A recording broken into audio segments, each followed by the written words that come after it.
minutes après 14h30, en tout cas à l'heure de Dakar. Je ne sais pas si nos collègues ont vraiment fait attention à l'horaire, mais bon, il nous faut commencer maintenant. Ce webinaire, nous l'avons organisé sous l'égide de l'Association du barreau auprès de la Cour pénale internationale et en notre qualité de point focal de la zone Afrique.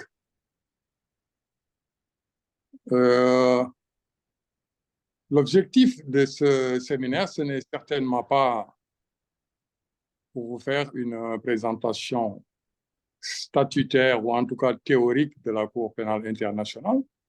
Je pense que pour cela, le site de la Cour ainsi que les réseaux sociaux sont largement suffisants. C'est l'objectif que nous visons, c'est de partager avec vous l'expérience pratique que les conseils ont acquise, non seulement dans le prétoire, mais autour du prétoire et en dehors du prétoire.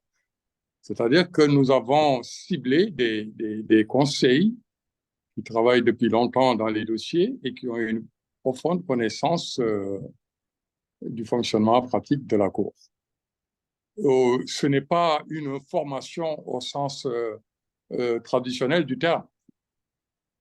Cette réunion est un cadre d'échange parce que je vois qu'il y a des confrères qui sont déjà dans des dossiers qui ne sont pas présentateurs, mais qui se sont fait inscrire. Donc, ça va être un cadre d'échange qui nous permettra d'informer sur les problèmes que les conseils rencontrent au niveau des procédures qui sont en cours devant la Cour pénale internationale.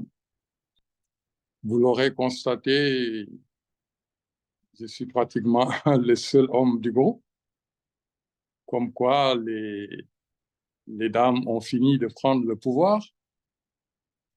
Aujourd'hui, c'est nous, les hommes, qui sommes minoritaires dans ce combat. C'est nous qui devons mener maintenant le combat pour l'égalité. Et je suis persuadé que ça ne va pas être simple parce qu'en face, il y a de la matière et il y a de la compétence. Moi qui les fréquente depuis plusieurs années maintenant, je suis persuadé que nous avons ici des confrères vraiment ayant une grande expérience de la pratique devant la Cour pénale internationale et devant d'autres juridictions d'ailleurs. Donc, le plan que nous avons élaboré, le voici. Il y aura des présentations qui vont s'articuler autour de ces trois axes, c'est-à-dire que nous allons donner la parole aux trois parties prenantes qui évoluent dans le procès, c'est-à-dire le procureur, le bureau du procureur, les représentants légaux et enfin la défense. C'est comme ça que nous avons conçu le plan. Donc, nous avons, sans tarder, d'abord donné la parole à Dignité Visa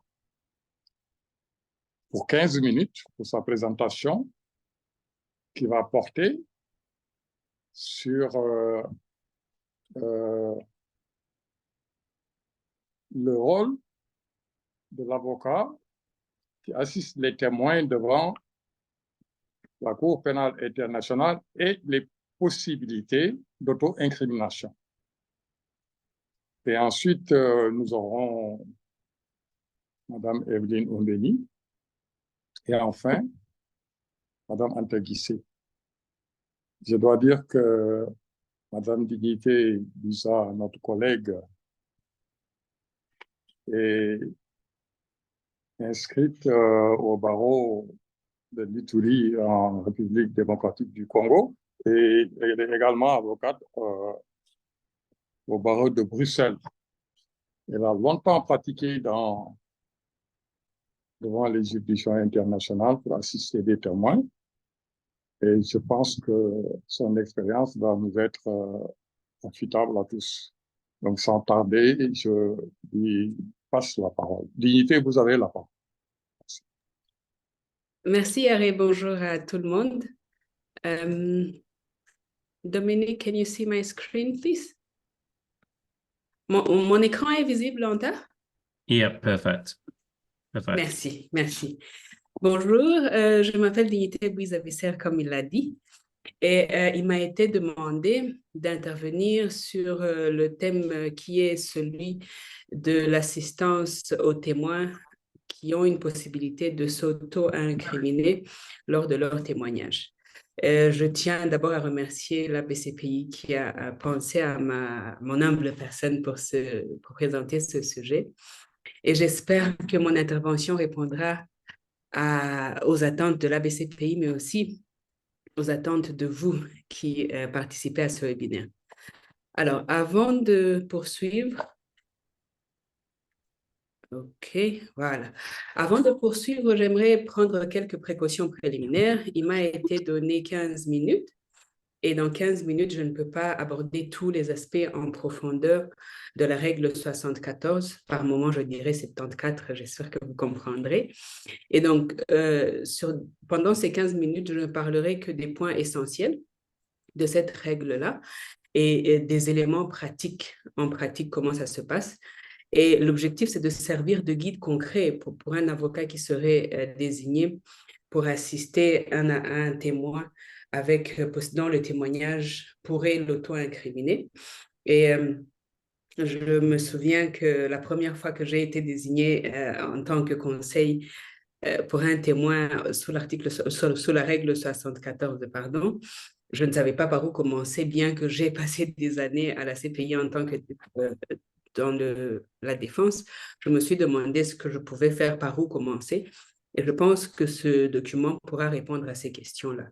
Et je le ferai en français très facile, sans des termes complexes ou techniques. Et j'espère que ça ira. Et ma présentation sera faite en 13 slides. Le contenu se trouve sur 4 slides sur les aspects théoriques de la règle 74 et 3 slides sur les aspects pratiques. Les slides restants, ce sont les slides introductifs, de conclusion, et voilà. Alors, pour la première partie des aspects théoriques de la règle 74, je le ferai en 4 points. Et la première question, c'est qu'est-ce que c'est que la règle 74? La règle 74, c'est une règle d'application du statut de Rome et elle est contenue dans le règlement de procédure et de preuve. Et pourquoi est-ce qu'elle a été adoptée? C'est qu'il y a des témoins dont le témoignage est important pour éclairer la chambre dans une affaire en cours, mais qui pourraient s'auto-incriminer, c'est-à-dire qui pourraient donner des informations qui pourraient être utilisées contre eux. Et donc, la règle 74 permet à ces personnes de témoigner sans pour autant prendre le risque de se voir poursuivre après pour ce qu'ils ont donné comme témoignage. Alors, ce qu'il faut retenir de cette règle, c'est une règle qui se trouve sur les pages 28 et 29 du règlement de procédure et de preuve. Je ne pouvais pas reprendre tout l'article, toute la règle, pardon. Ici, ça prendrait plus de slides et plus de temps. Mais ce qu'il faut retenir, c'est que la Cour peut octroyer des garanties de non-poursuite au témoin. Donc, le témoin peut témoigner et il est sûr qu'il ne sera pas poursuivi. Et lorsque la Cour accorde ces garanties à un témoin, la Cour peut enjoindre le témoin de répondre à toutes les questions qu'elle lui pose ou que les parties posent au dit témoin. Mais lorsque la Cour n'octroie pas ces garanties-là, le témoin peut refuser, et c'est son droit, de répondre à des questions qui pourraient l'incriminer, ou de tout simplement témoigner. Alors, quelles sont les garanties qui sont offertes sous la règle 74? Les garanties, c'est que la Chambre assure au témoin qu'il ne sera pas poursuivi directement ou indirectement, actuellement, c'est-à-dire au moment de son témoignage ou ultérieurement, pour les informations incriminantes qui pourraient être contenues dans son témoignage. Ça, c'est l'une des garanties principales que le témoin reçoit sous la règle 74. Alors, le témoin reçoit aussi la confidentialité de son identité, c'est-à-dire que, entendu qu'il peut s'auto-incriminer, il y a des mesures qui sont prises lors de son témoignage en audience pour que l'on ne reconnaisse pas sa voix. Il y a des systèmes de distorsion de la voix pour que l'on ne reconnaisse pas son visage. Il y a des systèmes spécifiques pour que l'on ne puisse pas reconnaître le visage du témoin. Mais aussi, il y a possibilité que l'intervention soit faite soit à huis clos, soit partielle ou totale, dépendamment du contenu du témoignage. L'autre garantie qui est donnée, c'est aussi que la déposition ne sera pas utilisée, ne sera pas transmise à d'autres cours et tribunaux, parce que c'est bien qu'en tant que témoin, j'obtienne la garantie que je ne serai pas poursuivi par la CPI pour un fait quelconque qui est contenu dans ma déclaration, dans ma déposition. Mais si cette information est reçue ou disponible pour d'autres cours et tribunaux qui enquêtent sur les crimes potentiels que j'aurais commis ou qui seraient contenus dans ma déposition, cela me préjudicierait et je me serais auto-incriminé. Donc, l'autre garantie, c'est que le témoin reçoit la garantie que le procès verbal de son témoignage ou de sa déclaration est mis sous scellé et qui ne sera pas divulgué à d'autres pays, à d'autres cours et tribunaux, que ce soit internationaux ou locaux. Alors, les exceptions à l'application de cette règle. Les garanties doivent être opportunes, ce qui veut dire que ce n'est pas tous les témoins qui vont recevoir des garanties de non-poursuite. Il faut que le témoignage soit unique, comme je l'ai dit tantôt, qu'il soit important et pour que les garanties soient opportunes et que la Chambre décide d'octroyer les garanties de la règle 74 à un témoin. Et pour ce faire, la Chambre consulte le bureau du procureur, le bureau du procureur pour savoir si il est opportun d'accorder ces garanties à ce potentiel témoin. Alors, les garanties ne sont pas applicables dans les cas des articles 70 et 71 du statut de Rome. L'article 70, c'est qu'en cas d'atteinte à l'administration de la justice, le témoin ne pourra pas bénéficier de garanties, mais aussi en cas d'inconduite en audience. Les garanties de la règle 74 ne sont pas applicables. Alors, avant l'octroi des garanties, la Cour tient en compte des mesures de protection à fournir aux témoins. Alors, il y a des mesures de protection pendant le témoignage, mais aussi après. Il y a des personnes qui, de par leur témoignage, se retrouvent dans l'incapacité de retourner dans leur milieu naturel parce que le témoignage pourrait les permettre à ce qu'on les identifie. Et dans ce cas, ils auraient besoin de mesures de protection spécifiques pour, après leur témoignage, soit de la relocalisation ou d'autres mesures. Donc, avant d'octroyer les garanties sous la règle 74, la Cour analyse aussi ces mesures de protection. Alors, quand est-ce qu'intervient la règle 74? En général, elle intervient avant parce que lorsque l'une des parties, que ce soit le procureur, la défense ou les victimes, sont en train de conduire des interviews avec les potentiels témoins ou à charge ou à décharge, ils constatent qu'il y a possibilité que le témoin en question s'auto-incrimine. Et c'est à ce moment-là qu'ils font la mention que le témoin X ou Y pourrait éventuellement s'auto-incriminer et donc demandent la désignation d'un conseil pour ce témoin. Mais il y a aussi des cas exceptionnels où, en cours d'instance, un témoin dont le témoignage ne semblait pas contenir d'éléments auto-incriminants, il est possible qu'il apparaisse que lorsque les parties lui posent des questions ou que la composition lui pose des questions, l'on se rende compte que il y a des en répondant à ces questions, le témoin risque de s'auto-incriminer. À ce moment-là, le témoin, à travers son avocat, demande la suspension de l'audience et sollicite l'application de la règle 74. Et il y a deux possibilités. La première possibilité, c'est que le témoin obtienne l'application les garanties nécessaires. Et dans ce cas, il peut continuer à répondre aux questions et à témoigner. Ou la Chambre n'est pas tenue d'octroyer ces garanties-là, la Chambre peut refuser. Et à ce moment, d'octroyer ces garanties-là, et à ce moment, il revient au témoin de choisir en connaissance de cause si il ou elle décide de témoigner ou pas. Et là, c'est la partie théorique qui prend fin. La deuxième partie, qui est la partie pratique, comment ça se passe de manière concrète et qu'est-ce que l'on fait si l'on est désigné en tant que conseil pour un témoin sous la règle 74. Alors, j'ai résumé la procédure sous cette charte. Elle a 10 ou 9 étapes, je pense. Donc, premièrement, c'est que la section d'appui au conseil vous contacte. Elle contacte le conseil pour lui demander s'il ou elle est disponible aux dates prévues du témoignage. Donc, on vous envoie un email qui dit « Monsieur, Madame, Maître XY, nous souhaitons vous désigner comme conseil pour le témoin tel. » Enfin, on ne vous donnera pas le nom, bien sûr, mais pour un témoin dans telle affaire, serez-vous disponible à telle date? C'est une fourchette toujours qui est variable, par exemple, le 15 mai au 30 mai. Et c'est à vous de répondre et de dire oui, je serai disponible ou non, je ne le serai pas. Et la section d'appui au conseil trouvera une solution. Alors, lorsque vous acceptez, lorsque vous manifestez votre disponibilité, et ça, je tiens à le souligner pour les confrères qui sont en RDC et partout ailleurs en Afrique, la présence physique, votre présence physique, les aspects logistiques liés à votre présence physique à La Haye vous incombent à vous parce que l'assistance se fait en personne. Vous ne pourrez pas assister à un témoin sous la règle 74 par Zoom ou par ordinateur. Ce qui veut dire que le transport vous incombe à vous, que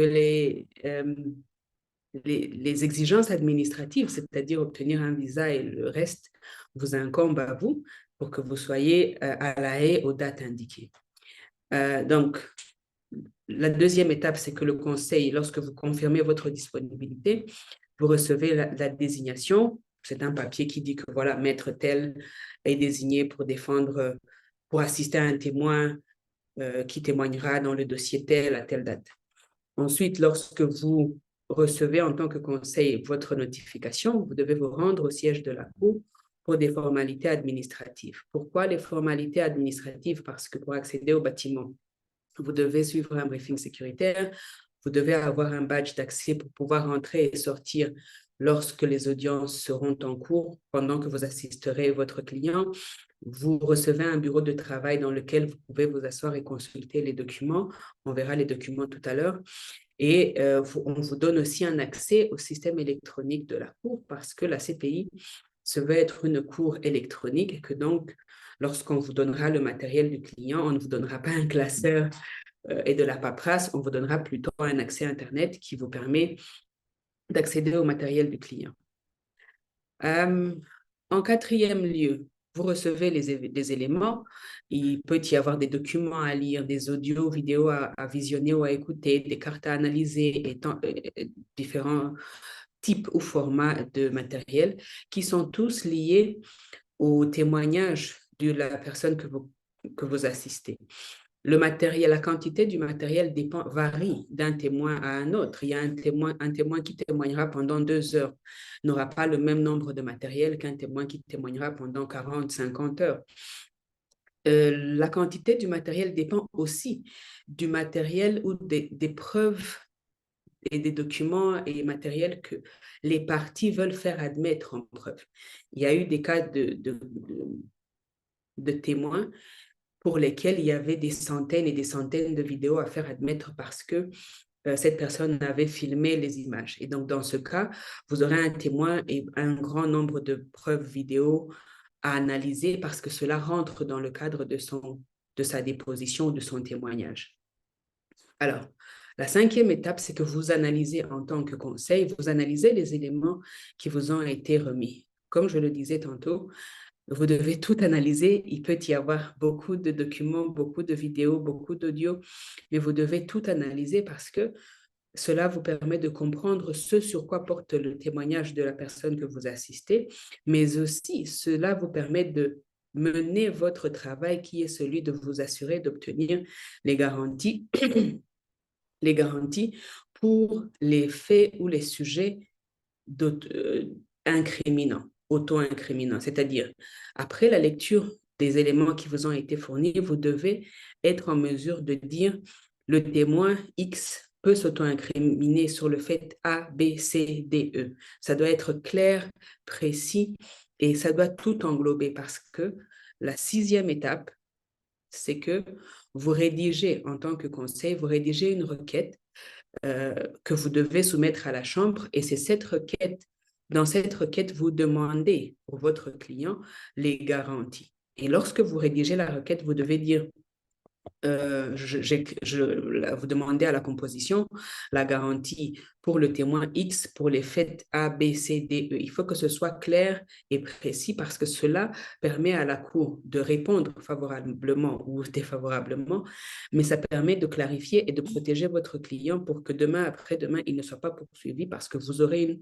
décision de la Cour qui clairement répond à votre demande en disant nous accordons des garanties, nous confirmons que le témoin X ne pourra pas être poursuivi pour les faits A, B, C, D, E. Et c'est ça la protection que votre client a de par votre requête. Donc, pour ce qui est de la requête, la forme de la rédaction, elle est plutôt libre. Je parle du forme, de la figure de style. Vous pouvez rédiger comme vous le voulez. Vous pouvez le rédiger en français ou en anglais parce que la Cour travaille dans ces 2 langues-là. Mais en termes de forme, il y a certaines exigences qui sont applicables pour vous assurer que pour permettre à ce que votre requête rentre dans le cadre et le moule des autres requêtes qui sont soumises à la Cour. Le bureau d'appui au conseil, CSS, pourra vous donner plus de détails sur le modèle, sur le format et éventuellement vous donner un modèle de requête pour que vous puissiez vous en inspirer. Le mode de soumission, c'est un mode de soumission électronique. Donc, vous rédigez votre requête, vous la soumettez. Il y a toujours une section d'informatique qui peut vous appuyer dans la soumission électronique de votre requête, tout en vous assurant que vous maintenez la confidentialité requise dans cette matière pour ne pas divulguer le nom du témoin s'il bénéficie de protection et tout ça. Comme je disais tantôt, le contenu, toutes les garanties, vous devez demander les garanties pour tous les faits possibles d'auto-incrimination. Et là, on va à l'étape 7, qui est la rencontre avec le témoin. Vous avez le droit en tant que conseil de rencontrer votre témoin à huis clos. Pour ce qui est du lieu, de l'heure, la section d'appui aux témoins et aux victimes, VWS se chargera d'organiser. Souvent, les rencontres se tiennent dans le bâtiment de la Cour, dans une salle qu'ils ont apprêtée à cet effet, et vous rencontrez votre client à huis clos, c'est-à-dire vous seul et le client, et vous lui parlez, vous lui expliquez ce qu'est la possibilité d'auto-incrimination et ce qu'est la règle 74, ce que vous avez mis dans votre requête, et vous lui faites aussi part de la décision de la Chambre, si la requête a été accordée ou pas. Ensuite, si les garanties ont été accordées, le témoin peut facilement témoigner sans problème. Si les garanties n'ont pas été accordées, vous devez l'expliquer à votre client de manière très claire afin qu'il prenne la décision qui s'impose. Alors, la prochaine étape est celle des audiences. Vous allez en audience, vous participez activement aux audiences, ce qui veut dire que vous devez être vigilant. Même lorsque vous avez obtenu les les garanties, vous devez être vigilant sur plusieurs points, notamment vous assurer, lorsqu'il s'agit d'un huis clos partiel, vous assurer que lorsque la session est en audience publique, que lorsque le témoin que vous assistez est en train de témoigner, il ne donne pas d'informations qui puissent permettre à ce qu'on l'identifie, parce que même s'il y a même si la voix même s'il y a distorsion de la voix, même s'il y a un effet spécial pour qu'on ne reconnaisse pas le visage, il y a des possibilités que le témoignage lui-même, le contenu, puisse permettre à l'identification du témoin. Donc là, chaque fois que vous sentez ou vous pressentez que le témoin est sur le point de donner des informations qui permettraient à ce qu'on l'identifie, vous objectez, vous demandez à ce que l'on aille en huis clos, et là, vous êtes sûr que votre client est protégé. Mais aussi, lorsque les parties posent, parce que lorsque le témoin fait sa déposition, les parties ont le droit de poser des questions, mais lorsque les parties posent des questions, il faudrait vérifier que les réponses, veiller à ce que les réponses de votre client, enfin, ce n'est pas veiller à ce que les réponses de c'est plutôt vérifier que lorsque le client commence à donner des informations qui pourraient aller au-delà des sujets pour lesquels vous avez obtenu les garanties, vous demandez à la Cour à ce que ce sujet soit aussi étendu parmi les garanties qui ont été accordées pour que vous soyez sûr que votre client ne soit pas poursuivi après. Donc, vous avez le droit de rencontrer votre client avant les audiences le matin, pendant les pauses à 10h et à 15h, ou à 10h midi et à 15h, ou même à la fin des journées. Il vous suffit juste de demander à la section qui en a la charge et ils organiseront la salle où vous pouvez les rencontrer.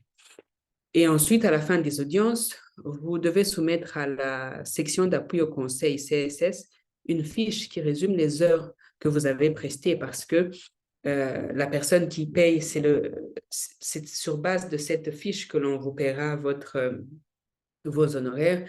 Et donc, cette fiche reprend la date, le nombre d'heures prestées et l'activité que vous avez menée. Donc, il y a le 14 mai, de 8h à 12h, j'ai lecture des éléments de preuve.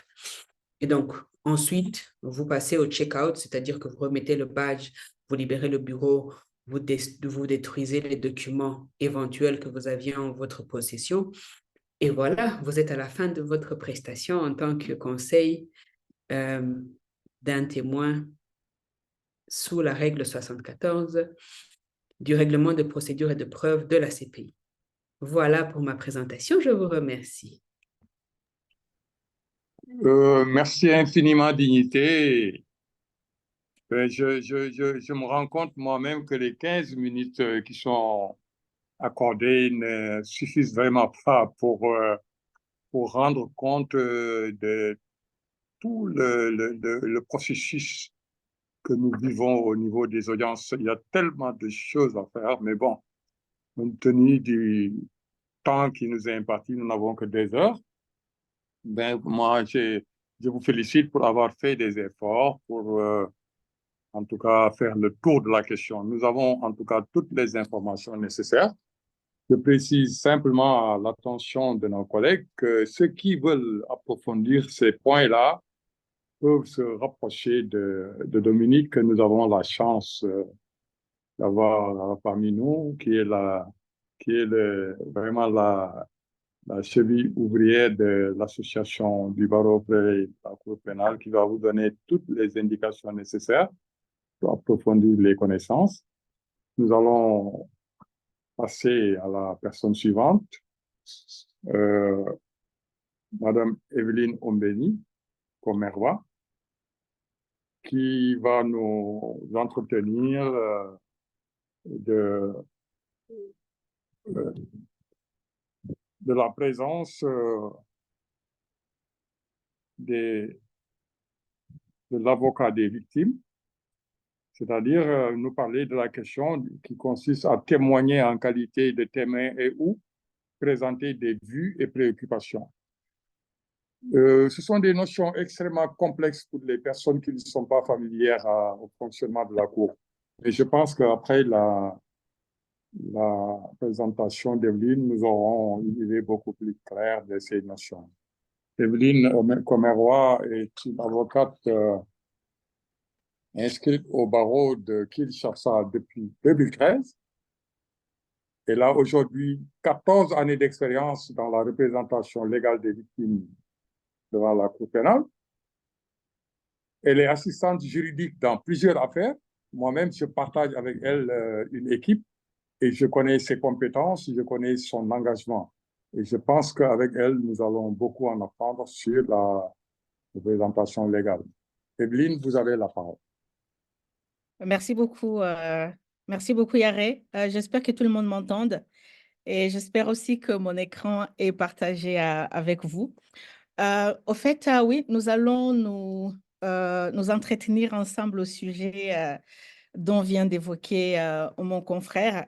C'est la participation des victimes aux procédures devant la Cour pénale internationale et nous avons donné un accent particulier de la manière dont les victimes pourraient apporter des preuves, c'est-à-dire témoigner en qualité de témoin, permettre au juge de prendre en compte son témoignage et l'intégrer éventuellement dans son jugement. Tout dépendra du poids que la Chambre ou les juges pourraient apporter sur le témoignage de cette dernière. Alors, en premier lieu, j'aimerais que d'abord nous puissions remettre le débat dans le contexte, c'est-à-dire parler des victimes, de participation des victimes au procès de manière générale. Après, nous allons parler de participation des victimes au débat sur les fonds dans le cadre du dossier. Et enfin, nous allons nous accoster sur cette particularité de la présentation des éléments de preuve par les victimes. Alors, parlant des participations des victimes au procès devant la Cour pénale internationale, cela est connu dans le statut de Rome, c'est la particularité même de la Cour pénale internationale comparée aux autres juridictions internationales. C'est la première à accorder aux victimes, je dirais, une place quand même de choix, j'ai dit bien quand même, une place de choix dans la participation. L'article 68, au fait, pose un certain nombre de bases, c'est-à-dire que cet article dit que les victimes qui participent à la procédure disposent au fait du droit de présenter leurs vues et préoccupations sous réserve des dispositions telles que celles qui apparaissent à la règle 91 du règlement de preuve et de procédure. Après, OK, ah oui, le même article, au fait, essaye de cadrer cette participation en spécifiant que cette participation des victimes ou la manière dont les victimes doivent présenter leurs vues et préoccupations, c'est à la Chambre qui doit déterminer le moment de présenter ses vues et préoccupations, et c'est à la Chambre également qui doit juger des modalités dans lesquelles des modalités ou des conditions dans lesquelles les vues et préoccupations des victimes pourraient être au fait apportées ou présentées devant la Chambre. Alors, au regard de cet article, quand vous lisez cet article 68 avec la règle notamment 89 et la règle 91, on comprend tout de suite que c'est la Chambre de première instance qui, en réalité, est le président, en fait, constitue en tant que comme président qui doit gérer et qui doit contrôler la participation de ces victimes. Et c'est tout à fait normal parce que le rôle des victimes ne doit pas se confondre avec celui du procureur qui porte la charge de la preuve. Et même dans la démarche des victimes, il y a une différence entre les objectifs poursuivis par les victimes et les objectifs poursuivis par le procureur devant la Cour pénale internationale. Alors, s'agissant de la participation des victimes au stade des débats sur le fond, c'est la chambre de première instance dans sa décision sur les modalités de participation des victimes qui doit maintenant poser une sorte de cadre de la manière dont ces victimes doivent participer aux procédures. Et dans cette décision, généralement, au regard des textes fondateurs ou statutaires de la Cour, on octroie aux victimes la possibilité de pouvoir assister aux audiences par le truchement de leurs avocats, qu'on appelle à la Cour pénale internationale représentants légaux des victimes. Ces avocats peuvent questionner les témoins du procureur, les témoins également de la défense.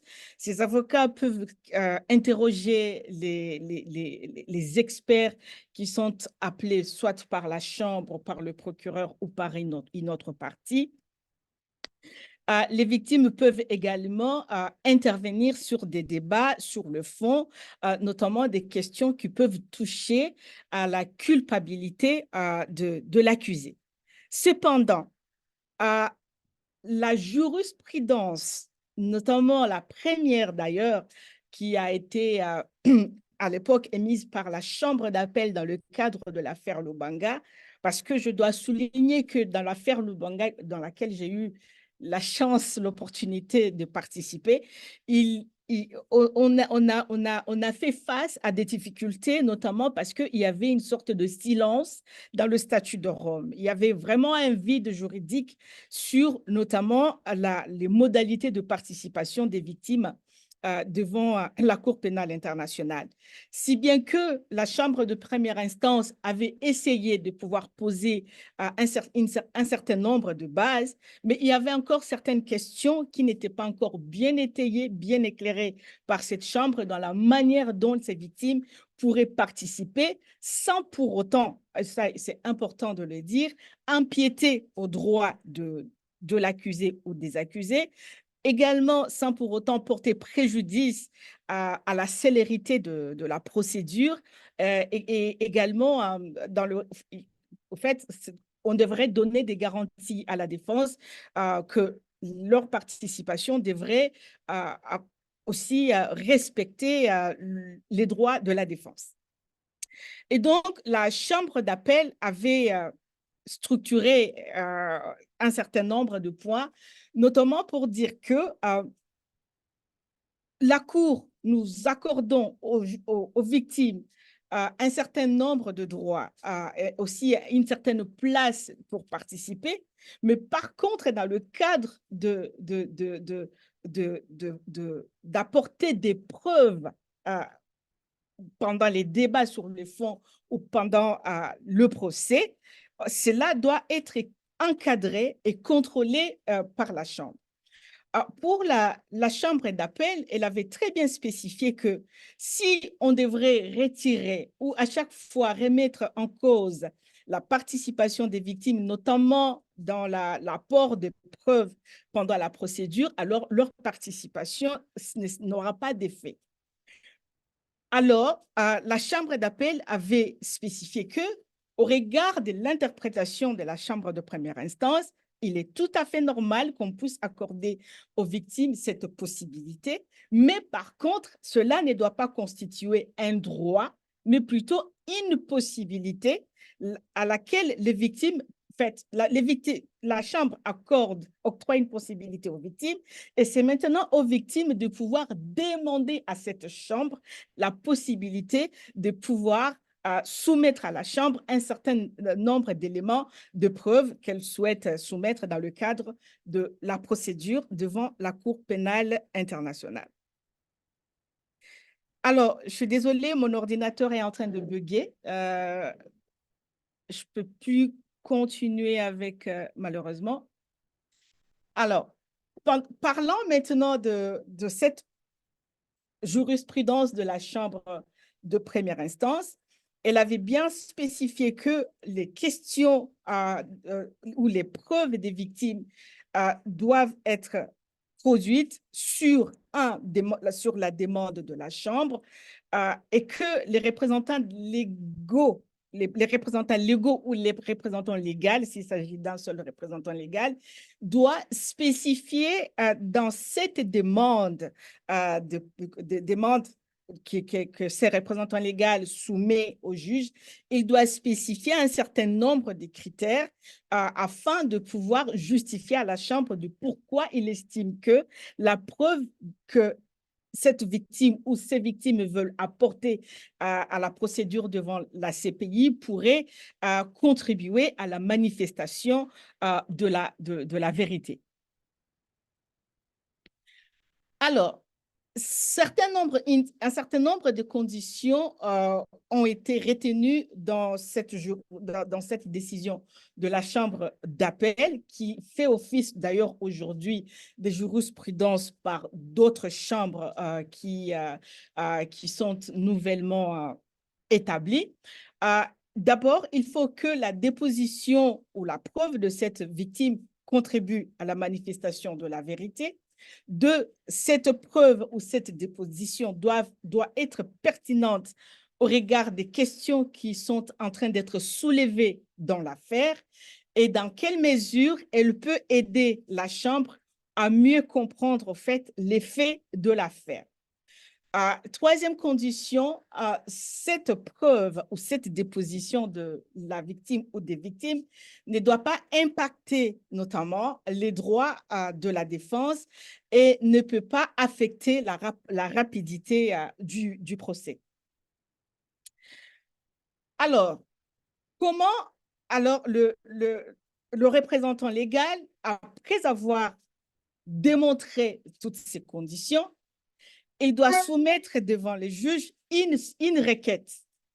Et dans cette requête, il doit donner un résumé des témoignages de la victime ou des victimes qu'il veut présenter pour qu'il puisse être appelé devant la barre par le juge afin qu'elle soit entendue dans un procès ou dans une procédure.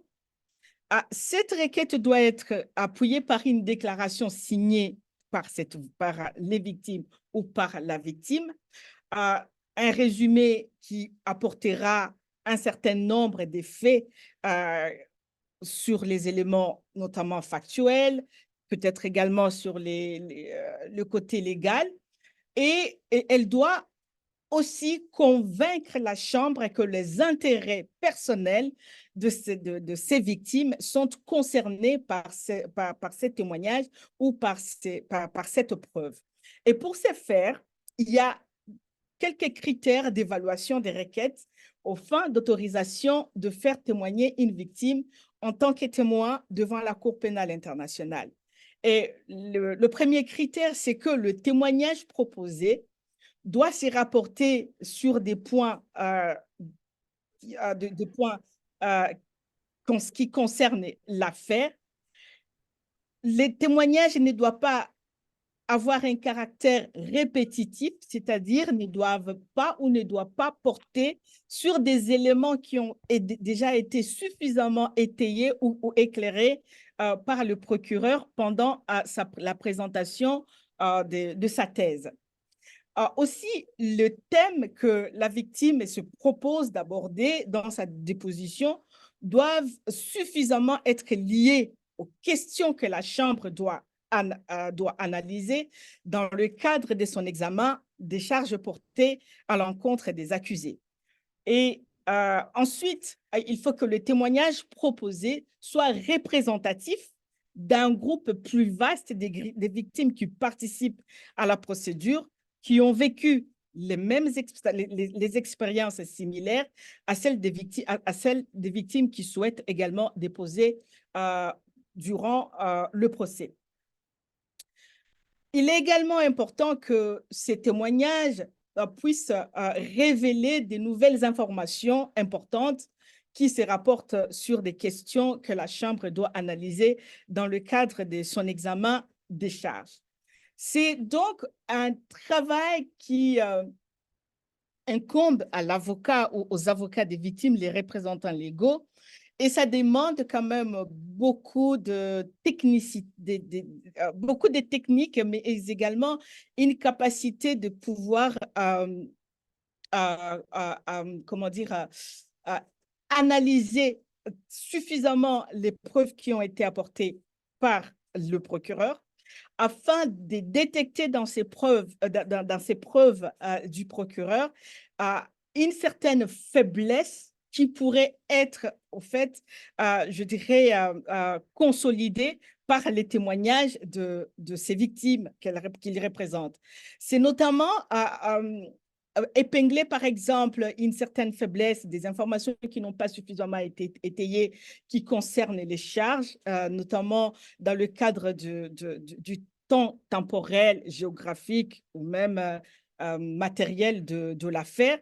Je me souviens dans l'affaire, par exemple, Lubanga, dans l'affaire aussi Bemba, dans les affaires dans lesquelles j'ai eu à intervenir, on avait vraiment ciblé certaines zones dans lesquelles, par exemple, le procureur n'avait pas du tout apporté des témoins ou des éléments de preuve qui concernent ces zones en particulier, ou également on pourrait identifier des informations concernant les charges qui n'ont pas été suffisamment étayées par les preuves du procureur, afin de permettre au fait à la Chambre de lui donner de donner à la Chambre le goût de pouvoir entendre les victimes sur d'autres points qui n'ont pas été suffisamment étayés par la preuve du procureur.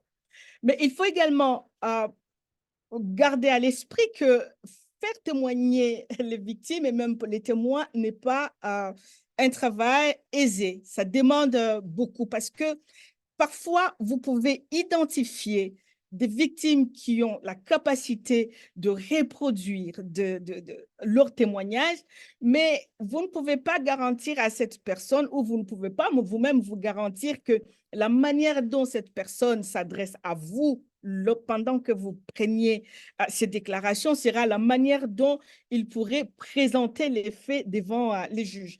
Parce que c'est très technique et c'est très complexe parce qu'elle sera plutôt soumise à l'interrogatoire, mais également au contre-interrogatoire des parties adverses. Et donc, ça demande au représentant légal d'identifier les bonnes personnes, d'identifier aussi les cas qui peuvent vraiment intéresser l'affaire, mais également intéresser les juges. Il y a aussi le statut ou la jurisprudence de la Cour, la pratique de la Cour, je peux dire, a également octroyé aux victimes la possibilité de pouvoir témoigner pour donner ce qu'on appelle des vues et des préoccupations. Témoigner en tant que témoin, c'est quand même, ça demande un certain... En fait, c'est un seuil plus exigeant que celui de témoigner pour donner ce qu'on appelle vues et préoccupations. Pourquoi? Dans le cadre du témoignage d'une victime qui apporte des vues et préoccupations, cette victime ne va pas témoigner déjà sous serment, c'est la première des choses. La deuxième des choses, elle sera amenée à parler de son vécu, de son expérience, sans qu'il y ait des contre-interrogatoires des parties adverses. Mais il faut comprendre également que ces témoignages, malheureusement, ne constituent pas un élément de preuve comparé au témoignage d'une victime qui vient participer ou qui vient témoigner en qualité de témoin. Dans le cadre d'un témoignage qui est donné pour donner des vues et préoccupations d'une victime, je m'excuse, ces informations vont constituer un éclairage pour les juges pour comprendre plus ou moins le contexte, par exemple, dans lequel les crimes ont été commis, pour comprendre l'étendue des préjudices des victimes et d'autres informations qui pourraient être pertinentes dans le cadre de l'évaluation des éléments qui ont été apportés dans le cadre de la procédure. Je souhaite aussi ici aborder que la question de la participation des victimes, c'est quand même une particularité devant la Cour, et que cette particularité pose encore des difficultés parce que nous nous retrouvons en face d'une Cour qui fait intervenir des juges qui viennent de plusieurs familles juridiques, romano-germaniques, anglo-saxons, et chaque famille a une conception qui est très, très différente, notamment de la participation des victimes. Et souvent, on n'a pas toujours un son de cloche, je peux dire, uniforme ou unique dans la manière d'appréciation des modalités de participation des victimes devant la Cour pénale internationale. Je me souviens, par exemple, dans l'affaire Bemba, on s'était retrouvé avec plusieurs décisions avec des opinions parfois dissidentes de certains juges sur certaines questions de participation des victimes. Mais pour ma part, je pense que ça démontre au fait que c'est une pratique qui est tout à fait nouvelle et qui demande en fait une certaine flexibilité, notamment de la part des juges qui sont en charge de l'affaire, mais également qui demande aussi une compréhension de la part de personnes qui participent pour notamment des avocats qui viennent représenter les victimes dans le cadre des procès devant la Cour pénale internationale. Cette pratique avance à pas pesant, bien sûr, parce qu'elle est soumise à une appréciation au cas par cas, c'est ce qui est bien dit dans les décisions des chambres, au cas par cas, mais également elle est liée en fonction de caractère, mais de caractère de chaque affaire ou de chaque dossier. C'est une matière vaste, mais je ne peux pas tout malheureusement déballer ici. Mais je pense qu'au fur et à mesure que nous allons avancer dans le cadre des questions, nous pourrons en fait revenir apporter certains éclairages sur certaines questions qui vous paraissent encore floues ou incomprises jusque-là. Merci beaucoup. Merci infiniment, Evelyne. En tout cas, moi, je vous félicite pour avoir réussi à faire le tour de ces questions extrêmement délicates et rudes avec lesquelles nous sommes maintenant confrontés depuis bientôt 5 ou 6 ans. C'est un travail non seulement délicat, mais extrêmement pénible. Et moi, je peux témoigner de votre engagement et de vos compétences en la matière. J'attire l'attention des collègues qui ne sont pas familiers au fonctionnement de la Cour, qu'ils ont la possibilité de suivre les audiences sur le site de la Cour. Et ça va leur permettre vraiment de confronter les choses que nos présentatrices sont en train de dire à la réalité des choses. Ça va leur permettre de comprendre vraiment le fonctionnement de la Cour. Donc, n'hésitez pas à chaque fois qu'il y a des audiences de vous connecter à ces audiences et de suivre les débats. Et c'est en cela que ce que nous sommes en train de dire ici sera intéressant pour vous. Je voudrais également demander à tout le monde, bon, pour ceux qui ont des questions, de les poser directement, parce qu'on ne va pas donner la parole directement aux participants, mais poser les questions sur le chat qu'il y a sur l'écran, et surtout vous précisez la personne à laquelle la question est destinée, et comme ça, nos présentatrices répondront directement. Maintenant, nous allons passer la parole à Madame Anta Guissé, Maître Anta Guissé, qui va nous entretenir de la spécificité de l'interrogatoire des témoins de l'accusation par la défense. Franchement, ça, c'est une technique, c'est un art. Ce n'est pas une technique, c'est un art pour faire ça. Et Anta Guissé, franchement, c'est une artiste dans ce domaine. Anta Guissé est avocate inscrite au barreau de Paris depuis 1999. Elle a plus de 20 ans d'expérience des juridictions pénales internationales, non seulement à la Cour pénale, mais également au tribunal pénal pour le Rwanda, au tribunal spécial sur le Liban. Elle est intervenue dans des procès concernant des personnalités politiques au Cambodge. Elle est intervenue dans le dossier, dans la procédure qui s'est déroulée au Burkina Faso, la procédure concernant Feu Thomas Sankara. Donc, je vais sans tarder lui donner la parole. Je vous avertis, elle est redoutable en temps. Vous avez la parole. Merci Yari, c'est toujours plaisir d'avoir les retours d'un oncle. Bonjour à tous les confrères. Moi, je vais m'intéresser maintenant à un sujet qui est au cœur du travail de la défense, qui est l'interrogatoire des témoins de l'accusation par la défense. La raison pour laquelle j'ai choisi ce sujet, c'est parce que souvent, et c'est souvent le cas des confrères francophones, à part les Canadiens, mais pour ceux qui ont l'habitude d'exercer dans des juridictions de droit romano-germanique, on n'est pas habitué à cet exercice et c'est vraiment un exercice particulier. C'est un axe qui est fondamental pour la stratégie de la défense, parce qu'en fait, on ne pose pas des questions pour poser des questions, on a toujours une stratégie en tête. Et puis, c'est quelque chose de technique, hein.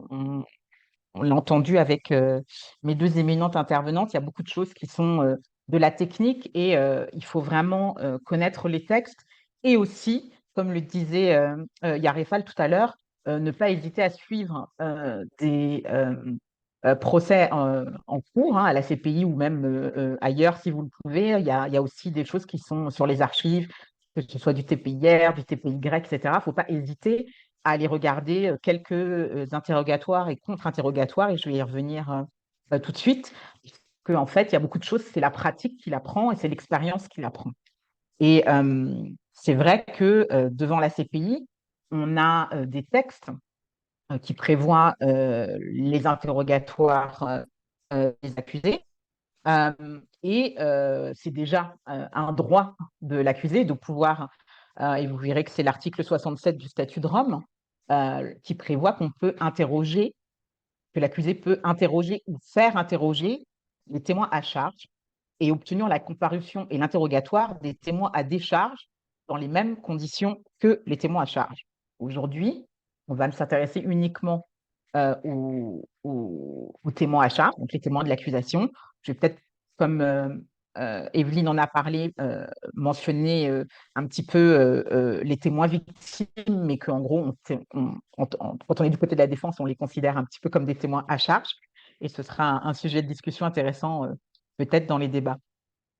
Donc l'article 67 du statut qui prévoit les droits de l'accusé et également l'article 69 du statut de Rome qui prévoit les modalités de présentation de preuves et qui prévoit notamment que les témoins sont entendus en personne lors d'une audience. Donc, il y a plusieurs modalités. Si vous suivez un petit peu les procès, il y a souvent des présentations de témoins par visioconférence, mais en fait, les parties voient leur visage et ils sont interrogés de la même façon que s'ils étaient à l'audience. Je dois dire qu'en défense, on préfère toujours quand les gens sont présents physiquement dans la salle. C'est toujours plus simple, parce que aussi un interrogatoire, c'est aussi de la psychologie, c'est de savoir comment le témoin réagit à certaines questions, savoir quand on est un peu gêné, qu'on gigote sur son fauteuil, ça ne se voit pas toujours sur l'écran en visioconférence. Donc, on préfère souvent la comparution à l'audience. Mais dans tous les cas, ça fait partie donc des droits et des modes de modalités de présentation de preuves prévus par le statut de Rome.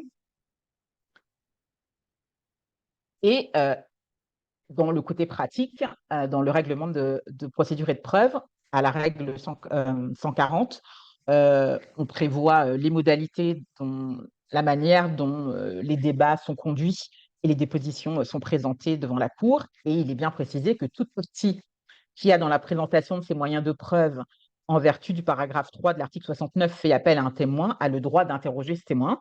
Donc, pour ceux qui ne sont pas familiers, le principe, c'est que quand un témoin est appelé, il est en général d'abord interrogé par la partie qui l'appelle. Ça s'appelle l'interrogatoire principal.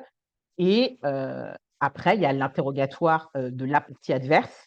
Et dans le langage des textes de la CPI, on parle toujours d'interrogatoire des parties. Donc, et on vous dit, le procureur et la défense ont le droit d'interroger ces témoins sur des points pertinents concernant son témoignage et la fiabilité de celui-ci, ainsi que sur sa propre crédibilité et d'autres questions pertinentes.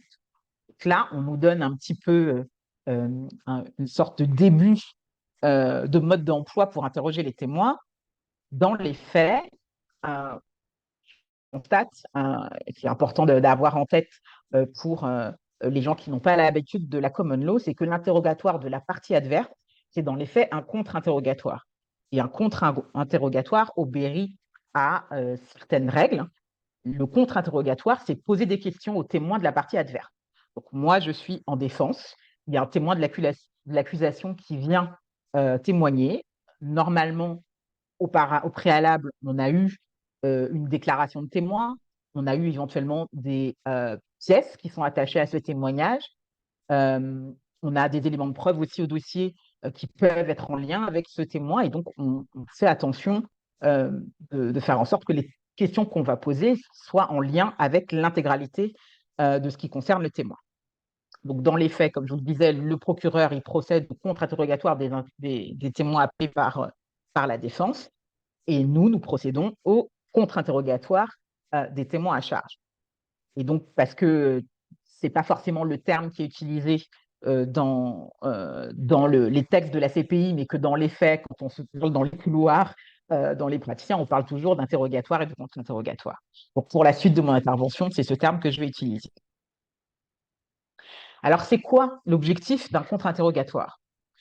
Quand je vous disais tout à l'heure que c'est pas simplement, on ne pose pas des questions pour le plaisir de poser des questions, un contre-interrogatoire, ça doit avoir un objectif très clair qui est d'affaiblir la thèse de la partie adverse. Démontrer que le témoin n'est pas crédible ou alors qu'il a une connaissance limitée des faits. C'est aussi le moyen parfois d'introduire de la preuve matérielle ou documentaire qui est utile à notre thèse. C'est-à-dire que si on a une déclaration de témoin qui nous dit ben moi j'ai été à la réunion machin et qu'on a par exemple un PV de réunion de cette journée-là et qu'on voit qu'il n'est pas parmi les participants, ben, c'est une contradiction qu'on peut soulever qui peut nous permettre de verser en preuve cet élément et ce PV de réunion. Parfois aussi, le contre-interrogatoire peut nous permettre d'avoir des éléments de corroboration. Et ou alors d'avoir de la contradiction avec d'autres témoins à charge. Donc ça, c'est un élément qui est important à garder en tête parce qu'on part toujours du principe que le témoin de l'accusation, il est forcément contre notre thèse, qu'on n'aime pas tout ça, mais parfois, il a des choses utiles pour notre thèse et c'est important de l'utiliser. Ce qui est très, très important à garder en tête, c'est que le travail de la défense, il ne commence pas au moment où le témoin de l'accusation rentre dans la salle d'audience, il commence bien avant. Parce qu'on a étudié tous les éléments de preuve, on a étudié, par exemple, toutes les déclarations des témoins à charge des autres témoins de l'accusation qui vont parler du même fait pour voir est-ce qu'il y a des contradictions. Parce qu'à ce moment-là, il faut en tenir compte dans la manière dont on va poser nos questions. Et ça, c'est un point qui est très important parce que faut se rappeler, là je parle vraiment surtout à l'intention des gens qui ont l'habitude des juridictions francophones, droit de germanique, où on a un juge d'instruction qui mène l'instruction, même si on peut faire des demandes d'actes. Là, l'instruction, elle se fait à la barre. L'instruction, c'est le résultat de la preuve apportée par l'accusation et de la preuve apportée par la défense. Et donc, il faut être actif. On ne peut pas être passif et il faut être actif, pas seulement en salle d'audience. Parce que si vous voulez déjà, il faut avoir une thèse. C'est important, parce que on ne peut pas se laisser aller. C'est-à-dire qu'il faut être sûr qu'on ne va pas poser des questions qui vont poser des problèmes à notre client.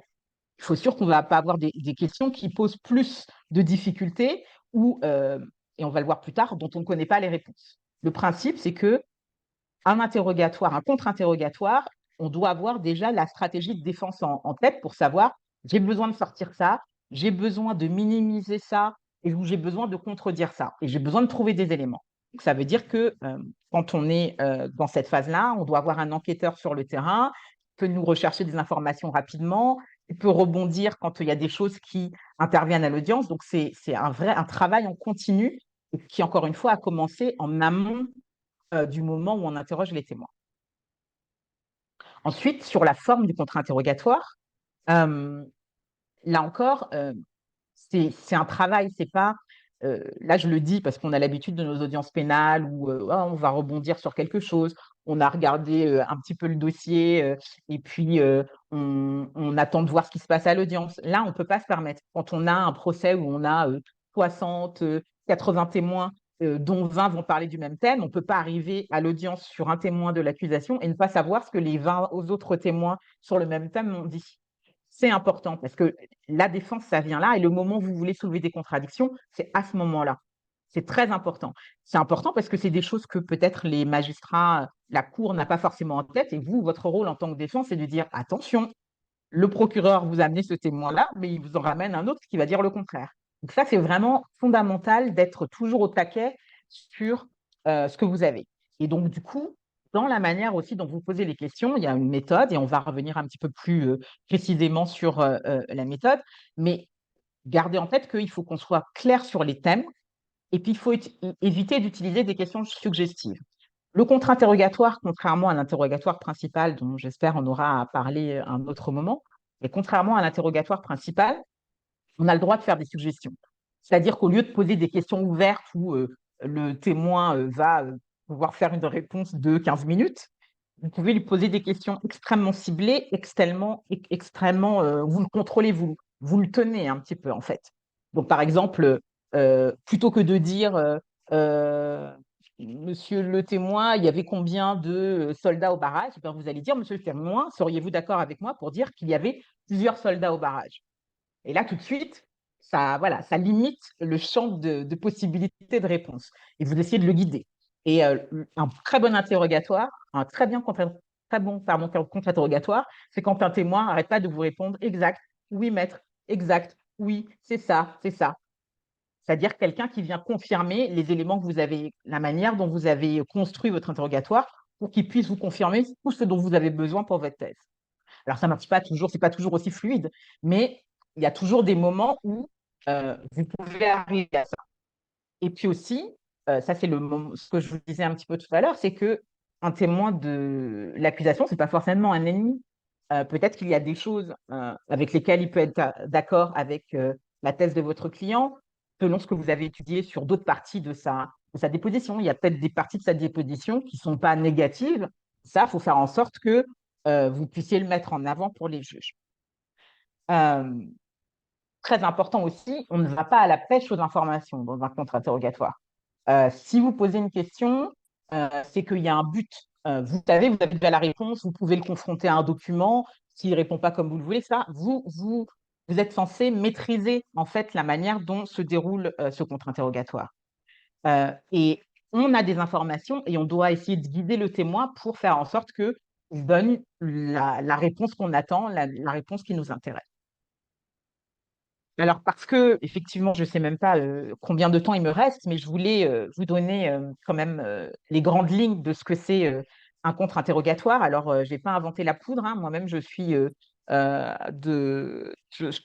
avocate dans un barreau français, donc j'ai découvert le contre-interrogatoire en découvrant le droit international pénal, mais j'avoue que c'est un exercice qui me plaît particulièrement et je trouve que c'est quelque chose où on peut s'amuser aussi, hein. C'est bien de le dire que parfois on a des moments où c'est agréable de travailler, c'est agréable d'établir sa stratégie, c'est agréable aussi quand il y a un contre-interrogatoire qui réussit, mais il y a des règles. Et il y a donc un avocat américain qui s'appelle Irving Younger, qui est pénaliste et qui a établi les 10 commandements du contre-interrogatoire. Et je voudrais les passer très rapidement avec vous en fin de mon intervention pour que vous gardiez en tête ce que c'est. Donc, premièrement, il vous dit soyez bref. Et c'est vrai. On a un bon contre-interrogatoire, on n'a pas besoin d'être long. Déjà parce que c'est dangereux. Plus vous faites parler un témoin de l'accusation, plus c'est possible qu'il dise des choses négatives contre votre client. Et puis, ça peut lasser la cour. Et surtout, ça veut dire que vous vous éparpillez peut-être un peu trop. Donc, un bon interrogatoire doit être le plus bref possible par rapport au nombre de sujets que vous avez abordés. Ensuite, il faut utiliser des mots simples. Ce n'est pas le moment où on doit montrer qu'on est super intelligent, c'est très bien, mais c'est surtout le moment où on doit être efficace et où on doit être sûr d'être bien compris par le témoin. C'est important aussi de s'adapter à son témoin. On ne va pas parler de la même façon à un ancien ministre, à un cultivateur, à une personne très âgée, etc. Donc, il faut aussi s'adapter au témoin et utiliser une langue qu'il puisse comprendre. Ensuite, comme on l'a vu tout à l'heure, l'idéal, c'est de n'utiliser que des questions directives et suggestives, parce que c'est vous qui pouvez maîtriser le contradictoire dans ce moment-là. Quatrième point, soyez prêts, et moi j'aurais mis presque en premier, c'est ce que je vous ai dit tout à l'heure, on n'arrive pas, on ne pose pas des questions pour des questions, et il ne faut jamais poser une question dont on ne connaît pas la réponse. Ça, c'est très clair. C'est-à-dire que si vous dites, et alors, est-ce que vous savez si mon client était là ou si l'accusé était là ce jour-là? Si vous ne savez pas qu'il sait qu'il n'était pas là ou qu'il sait que là, vous pouvez avoir des bombes qui vous sautent, qui vous sautent à la figure. Donc, extrêmement important de poser des questions en sachant que vous pouvez obtenir ce dont vous avez besoin. Cinquièmement, il faut écouter. Alors ça, c'est souvent à travers qu'on a, quand on n'est pas habitué à l'interrogatoire, même moi, ce que je fais, je vois que souvent les avocats qui viennent de la common law, ils ont juste des grands thèmes et puis après, ils s'adaptent. Moi, je sais que j'écris beaucoup mes questions. En revanche, à l'audience, il faut écouter le témoin. C'est-à-dire que des fois, vous préparez 10 questions pour arriver à un point, et puis finalement, en une seule question, le témoin, il répond à toutes vos questions suivantes. Donc, il faut bien rebondir, bien s'adapter, toujours être alerte et pouvoir rebondir. Des fois, il vous donne quelque chose de quoi vous ne vous attendiez pas et que vous savez que c'est positif. Vous n'allez pas laisser tomber ce thème parce que vous aviez prévu qu'à la question 94, vous alliez aller là. Non, il faut rebondir et toujours être à l'écoute pour ne rien perdre de la déposition et de la preuve du coup qui est donnée devant la cour. Ensuite, il ne faut pas rentrer dans le conflit avec le témoin.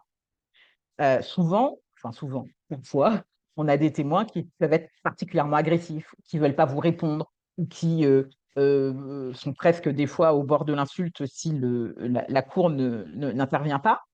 Et donc, vous, c'est très important de rester calme et d'être opposé. Vous, parfois, quand vous posez des questions qui fâchent, ben oui, le témoin peut s'énerver.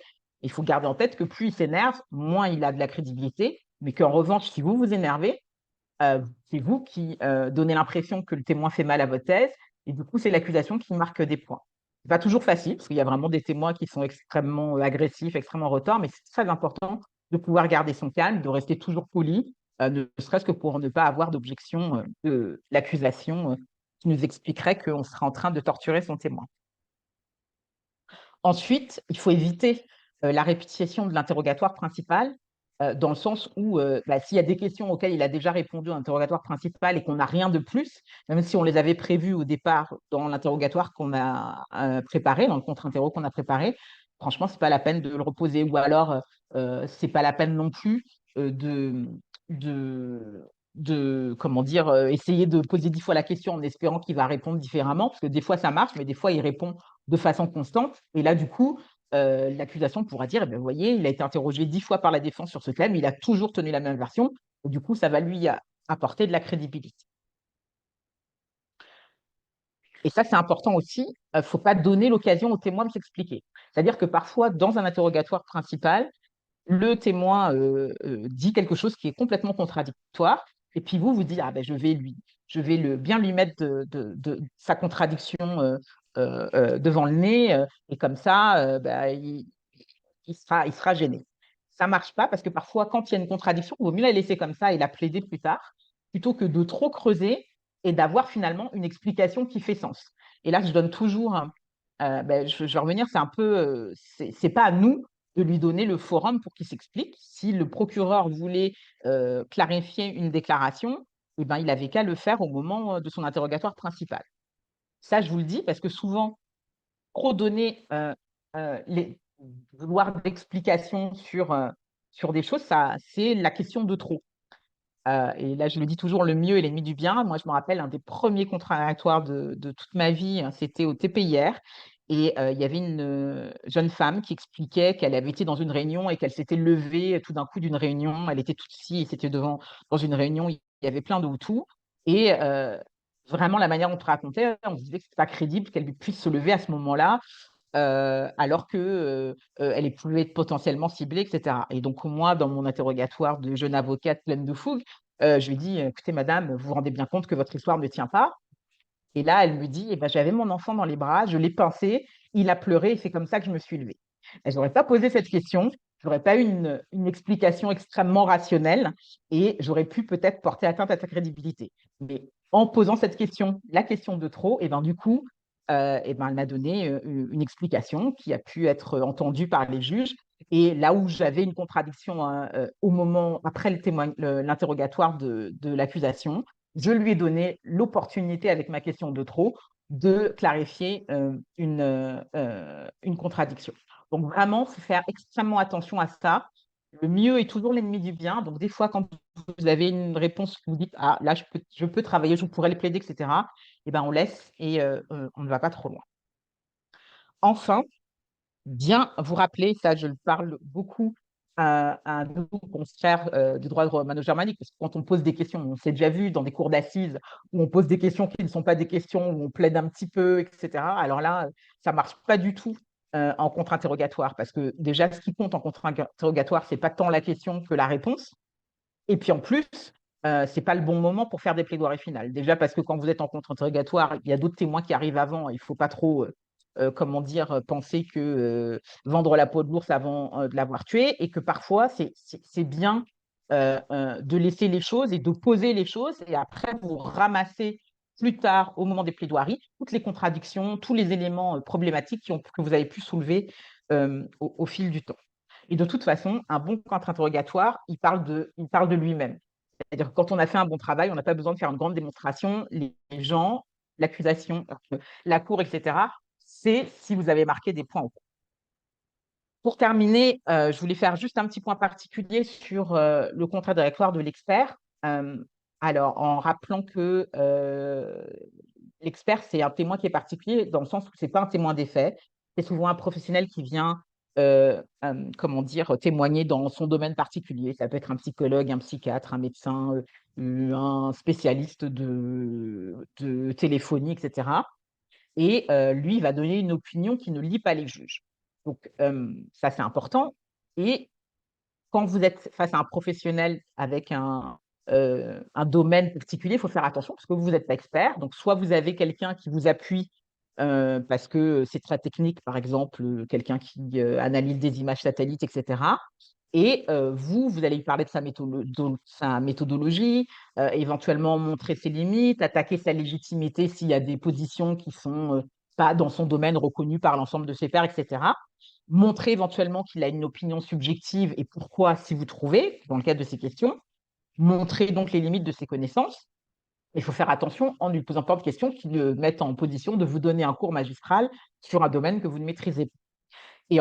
Et par ailleurs, comme pour les autres témoins, parfois un témoin expert, il peut avoir des choses à vous dire qui sont utiles à votre thèse, et donc il ne faut pas hésiter à utiliser son expertise pour amener des éléments de preuve et donner de la légitimité à vos éléments de preuve. Dans tous les cas, surtout c'est le cas pour tous les contre-interrogatoires, mais c'est particulièrement le cas pour les contre-interrogatoires d'experts. Il n'y a pas d'improvisation possible. Il faut toujours préparer. C'est le b.a.-ba de faire un contre-interrogatoire qui tienne là. Voilà ce que je pouvais dire dans les minutes qui me sont imparties. Je pense que j'ai dû dépasser, mais j'espère que ça vous a donné en tout cas envie d'aller de pratiquer, d'aller regarder aussi les exemples de contre-interrogatoires qu'il peut y avoir. Je vous dis, il y a des vidéos en ligne et c'est toujours très intéressant à suivre et c'est extrêmement formateur. Merci, Anta. Bon, écoutez, vous avez dépassé, mais c'était utile quand même parce que, franchement, comme je l'ai dit tout à l'heure, les choses à faire au niveau de ces juridictions sont tellement complexes qu'il faut beaucoup plus de temps. Mais vous avez fait la performance de nous avoir présenté l'essentiel avec quelques minutes de plus. C'est pas grave, nous allons nous rattraper. Maintenant, nous avons l'honneur d'avoir parmi nous Madame la Présidente de la BCPI, Madame Pousse. Elle est là. Donc, je souhaiterais lui donner la parole pour lui permettre de nous faire une petite présentation sur l'association qu'elle dirige vraiment de main de maître depuis plusieurs années maintenant. Madame la Présidente, the floor is for you. Merci beaucoup, Maître Fall. Je suis absolument ravie de me joindre à vous aujourd'hui. Effectivement, je suis la présidente actuelle de l'ABCPI, l'Association pour le barreau près la Cour pénale internationale, et j'ai l'honneur de présider cette organisation depuis novembre 2022. Je suis vraiment ravie. Enfin, j'ai assisté d'abord aux présentations de nos confrères et consoeurs et je les remercie infiniment parce que c'était très intéressant de les entendre parler de leur expérience et de leur expertise à la Cour pénale internationale, mais aussi vraiment ça me réjouit au plus haut point d'avoir pu faire cet événement uniquement en français. Mis à part les mots de les mots de bienvenue de Yariv envers moi qui étaient un petit peu d'anglais, mais sinon, je trouve que c'est tellement important à la CPI d'améliorer la présence du français dans la pratique, et dans, nos échanges dans les formations. Et donc voilà, c'était, quelque chose de très important pour moi de pouvoir organiser cet événement et je remercie infiniment Yaré, Anta, Dignité et Evelyne, d'avoir, accepté l'invitation, pour cet événement. Pour ceux d'entre vous qui ne connaîtraient pas l'ABCPI, je vous fais une petite introduction pas trop longue parce que je pense qu'on a envie aussi de questionner, les intervenants à ce panel. La BCPI a été créée en 2016 par un groupe d'avocats qui travaillaient près de la CPI et qui étaient intéressés par les questions autour de la CPI. Et ça a été créé dans le but de créer une voie pour la profession juridique et pour faire pression auprès des instances de la CPI pour ce qui concerne, par exemple, l'aide juridictionnelle, la représentation de la profession d'avocat, les questions disciplinaires et ainsi de suite. Et c'est aussi, et bien sûr, on n'est pas un véritable barreau, on n'a pas les attributions d'un barreau national, mais on a beaucoup d'ambition malgré tout. Et c'est une communauté qui est très vibrante, qui grandit d'année en année. Je suis ravie de dire que nous avons présentement plus de 360 membres provenant de 80 pays et nous travaillons de façon égale en français et en anglais, ce qui est une grande fierté. Euh, Dans mon rôle de présidente, j'ai aussi l'opportunité de représenter la profession juridique dans plusieurs événements, par exemple l'Assemblée des États parties, où l'association a été reconnue formellement en 2019. J'ai aussi l'occasion d'assister à des événements auprès de la Cour pénale, l'ouverture de l'année judiciaire, par exemple, récemment l'assermentation des nouveaux juges. Et on sent que d'année en année, l'association s'impose de plus en plus auprès des instances de la Cour, ce qui nous donne espoir pour l'avenir. Voilà, il n'y a pas que moi, bien entendu. La présidente est assistée par un conseil exécutif, dont Anta Guissé d'ailleurs fait partie cette année. Heu et bien sûr par le directeur exécutif, Dominique Kennedy, sans qui nous ne pourrions, absolument pas faire le travail, que nous faisons. Nous avons aussi plusieurs comités, entre autres les comités de la défense des victimes, un comité de la formation aussi qui est très important puisque une des attributions les plus importantes de cette, association, c'est de pardon, j'ai le mot en anglais, il me vient plus. C'est de faire des formations pour les avocats de la liste et les avocats globalement qui sont intéressés par le travail de la CPI. Nous avons aussi des points focaux régionaux et thématiques. Il y a Réfal et notre point focal pour l'Afrique. Et c'est en cette capacité, je pense qu'il a pris l'initiative d'organiser cet événement aujourd'hui et nous en sommes très reconnaissants. Les points focaux nous permettent d'élargir notre portée globale, de faire des accords de relations avec plusieurs barreaux internationaux, des universités et toutes sortes d'organisations qui sont intéressées par le travail de la CPI. Nous avons aussi des groupes de travail, différents groupes de travail qui s'occupent de questions plus techniques, qui sont d'intérêt pour les membres. Par exemple, l'aide juridictionnelle. Récemment, nous avons créé un groupe de travail sur l'intelligence artificielle, question très intéressante et très actuelle. Nous avons aussi un groupe de travail sur l'écocide, un autre sur les questions éthiques et sur le code de conduite, et etc. Donc, je pense que je vais m'arrêter ici parce que vraiment, je pense que tout le monde veut retourner à la substance de ce séminaire. Mais je vous remercie énormément pour votre attention et je vous encourage bien entendu à, si vous ne l'êtes pas déjà, devenir membre de l'ABCPI et venir enrichir d'autant plus notre communauté juridique. Je vous remercie. Merci, Madame la Présidente. Écoutez, c'est toujours un plaisir de vous entendre. Alors, nous allons devoir maintenant passer aux questions parce qu'il y en a quelques-unes. Je ne sais pas qui va prendre la parole pour répondre.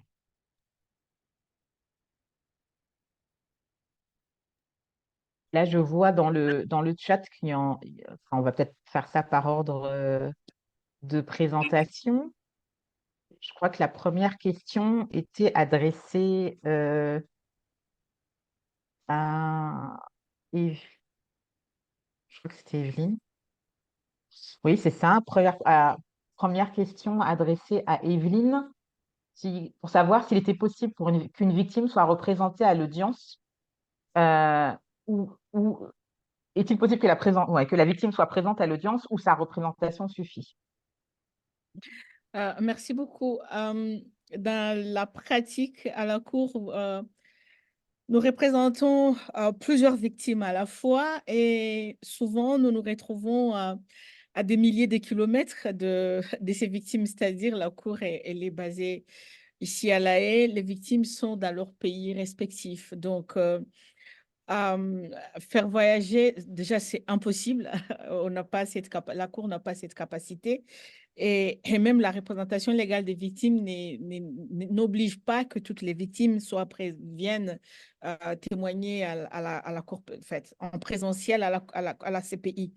Par contre, dans le cadre de témoignage d'une victime qui a été désignée, acceptée par la Chambre pour venir témoigner à la Cour, il y a la possibilité à ce que cette personne se déplace de l'endroit de son milieu habituel pour qu'elle puisse venir témoigner dans le bâtiment de la CPI.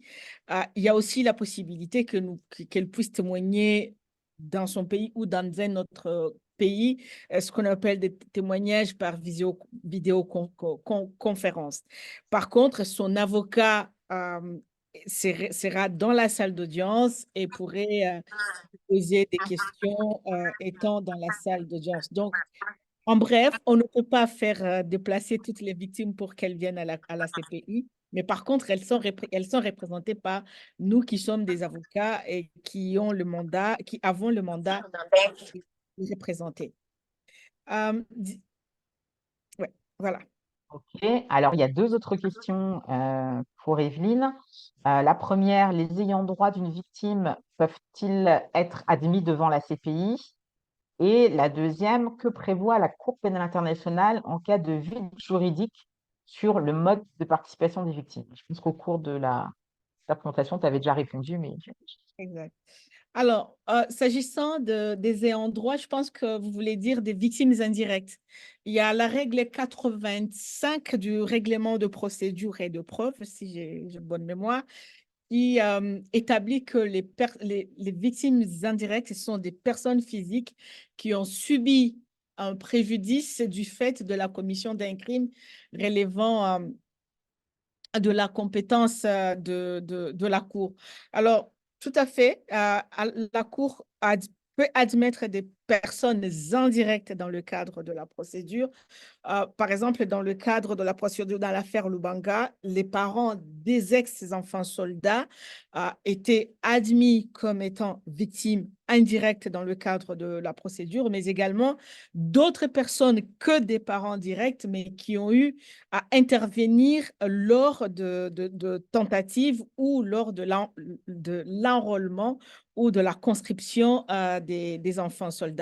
Il existe aussi des victimes indirectes, des victimes directes qui ont des victimes directes des crimes de meurtre qui peuvent en fait participer en qualité de victimes indirectes à la Cour pénale internationale. Tout dépendra aussi de la position de la Chambre sur cette question en fonction des crimes et en fonction aussi de l'affaire. Alors, pour que prévoit la Cour en cas de vide juridique, en tout cas, aujourd'hui, je dirais que nous avons suffisamment d'une bonne base en matière de la représentation légale des victimes. Et s'il y a une question nouvelle qui se poserait dans le cadre de modalités de participation des victimes, il y a tout un arsenal des principes, des décisions, des arrêts, des règles aussi statutaires auxquelles les juges ou sur lesquelles les juges pourraient s'appuyer, notamment pour interpréter et apporter un éclairage sur une question spécifique qui pourrait se poser dans le cadre de mode de participation des victimes. Merci. Il y a une question pour Dignité.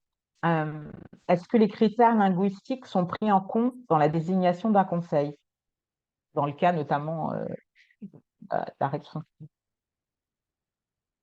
Alors, il y a la liste des conseils et des assistants conseils inscrits à la Cour pénale internationale. Et lorsqu'il y a un témoin, le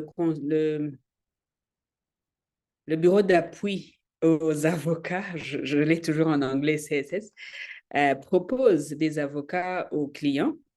Et c'est au client de choisir parce qu'il a le droit de se faire représenter par l'avocat de son choix. Et la réalité est aussi que certains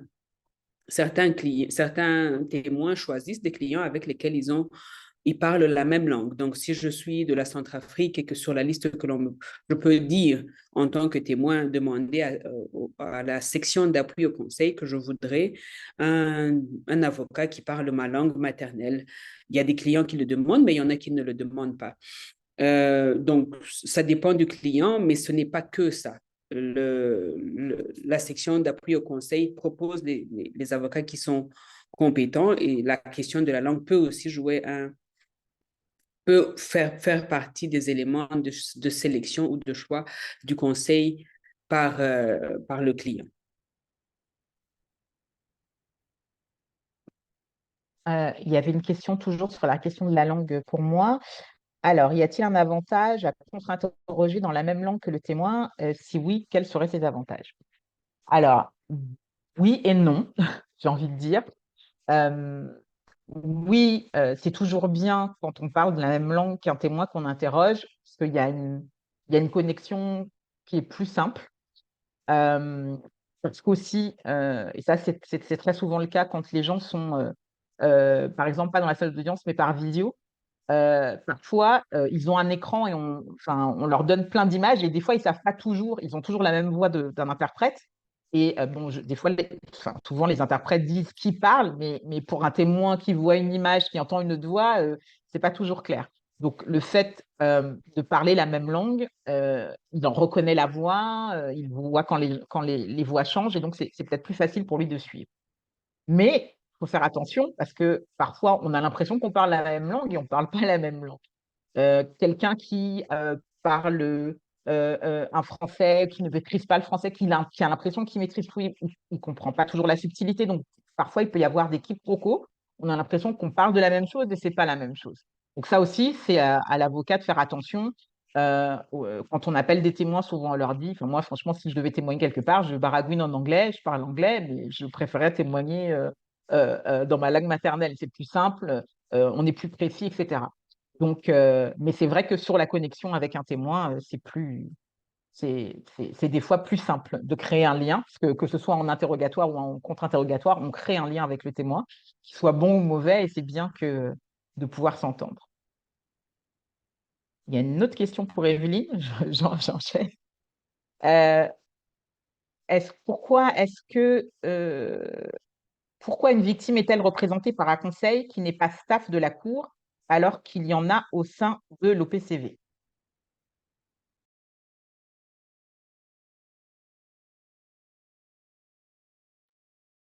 Micro, Evelyne, ton micro est éteint. Ah, merci beaucoup. Oui, pourquoi la victime peut être représentée par un avocat externe et pas par le bureau du conseil des victimes? En fait, c'est le choix de la victime quant à la personne ou à l'avocat qui doit la représenter, il est capital et le statut doit absolument veiller sur ce droit-là. C'est-à-dire la victime, elle a le droit de se choisir un avocat de ce choix avec lequel, en fait, qui peut le présenter ou la représenter. Mais nous nous retrouvons souvent dans des difficultés, notamment dans la représentation légale des victimes qui concernent plusieurs victimes. Vous imaginez, j'étais dans une affaire où on avait 5000 victimes. Est-ce que c'est toutes les 5000 victimes qui doivent absolument, chacune doit se choisir son avocat? Ça, je ne le pense pas. Il y a toute une préparation au niveau du bureau, notamment de la section de participation et des réparations, qui rentre en contact avec la Chambre pour lui apporter un certain nombre d'éclairages sur ce qui pourrait être les modalités de participation. Et en fonction du choix des victimes, en fonction des moyens de la Cour, alors le juge pourrait décider de si ces groupes de victimes peut être représenté par le bureau de conseil pour les victimes ou par un groupe d'avocats ou par un avocat externe.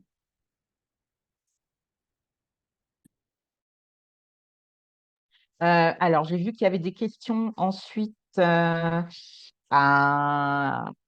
Marie-Hélène Proux sur comment devenir membre de l'association. J'ai vu qu'elle a mis dans le chat le lien pour pouvoir s'inscrire, mais je ne sais pas si Marie-Hélène, tu veux rajouter quelque chose?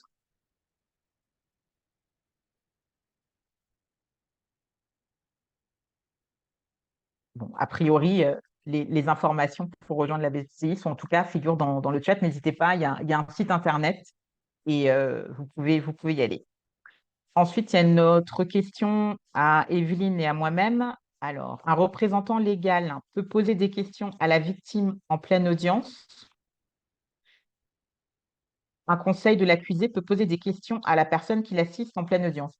Pas très sûre de comprendre ce que ça veut dire en pleine audience, mais Evelyne.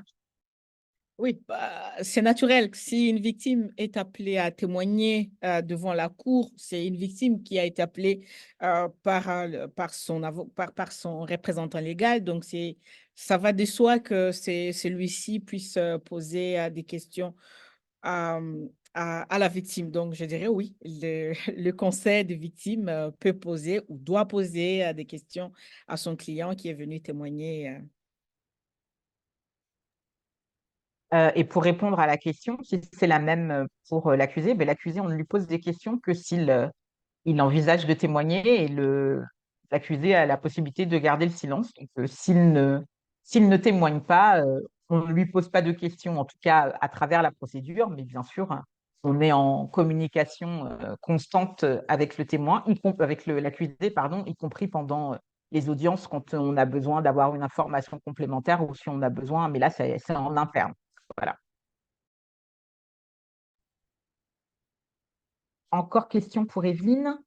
Est-ce qu'il existe une différence entre les victimes des faits et les victimes de l'affaire? Je suis bombardée là, merci. Oui, en effet, il existe une grande différence entre victime des faits et victime de l'affaire. Alors, une victime des faits, c'est toute victime qui est une personne physique ou personne morale qui a subi un préjudice du fait de la commission d'un crime qui relève de la compétence de la Cour. Par contre, une victime dans une affaire, c'est cette victime qui rentre dans le champ matériel, géographique, et temporelle d'une affaire et dans laquelle elle a été admise comme étant une victime participante par une décision de la Chambre sur la base, bien sûr, d'une analyse minutieuse de sa demande de participation qui a été soumise devant la Chambre par le truchement du bureau de victimes appui, enfin, VPRS, appui aux victimes participantes et la section des victimes et réparations pour les victimes. Voilà, VPRS, voilà, c'est juste, c'est ça. Ensuite, il y avait une question pour Marie-Hélène Proux, mais qui est déconnectée, mais qui était en lien avec quel était l'apport de la BPCI aux jeunes avocats n'ayant pas les moyens de faire une expérience professionnelle de stage, notamment pour ceux qui viennent d'Afrique ou d'Amérique latine. Est-ce qu'il y a une politique de simplification de la BPCI au sein des facultés de droit dans des régions moins favorisées? Alors ça, c'est vrai que ça fait partie des programmes et des choses qui sont en cours à la BPCI et pas seulement à la CPI, c'est aussi des choses pour lesquelles on a un peu milité au niveau des sections de la Cour, parce qu'en vérité, c'est la Cour en premier qui peut apporter son soutien, notamment en ce qui concerne des coopérations. C'est plus facile d'avoir l'institution en coopération avec des facultés. C'est des choses à voir, parce qu'on sait très bien que, selon les régions qu'on vient ou selon aussi son milieu socio-professionnel, si on n'a pas les moyens au-delà même du visa, mais des moyens de payer 6 mois de stage non rémunéré, de payer son lieu d'habitation, etc., c'est très compliqué. Et ça, c'est vrai que donc, il y a des programmes de soutien parfois selon les États. Mais c'est vrai qu'on a quand même on a beaucoup de choses à faire pour améliorer les choses. Donc oui, ça fait partie des choses, y compris avec les facultés qu'on a ici. Essayer de faire en sorte que des facultés européennes puissent soutenir des programmes avec des étudiants de l'étranger, particulièrement des étudiants des pays des situations. Alors, je pense que c'est une question aussi pour Evelyne plutôt. Quels sont les points communs découlant des décisions de réparation s'agissant des affaires Lubanga, Ntaganda, Bemba et Ongwen, et quels sont les points de divergence de toutes ces décisions? Oh, on peut faire toute une thèse, je pense, sur cette question. Mais pour répondre de manière simple, les points de convergence, il faut comprendre qu'il existe aujourd'hui, heureusement d'ailleurs, une jurisprudence qui constitue vraiment le socle de réparation à la Cour, qui pose un certain nombre de principes et ces principes sont systématiquement appliqués dans les procédures des réparations qui sont en cours et je pense que des réparations qui vont venir après. C'est notamment des principes sur l'évaluation de la preuve, l'évaluation également du préjudice, la méthodologie d'identification et d'autres questions. Par contre, là où il peut y avoir de différences, je dirais, différences, c'est dans les modalités qui doivent être maintenant, qui seront arrêtées, le cadre des réparations. Parce qu'il faut comprendre que les réparations tiennent compte, du préjudice qui découle des crimes, mais également des besoins actuels des victimes.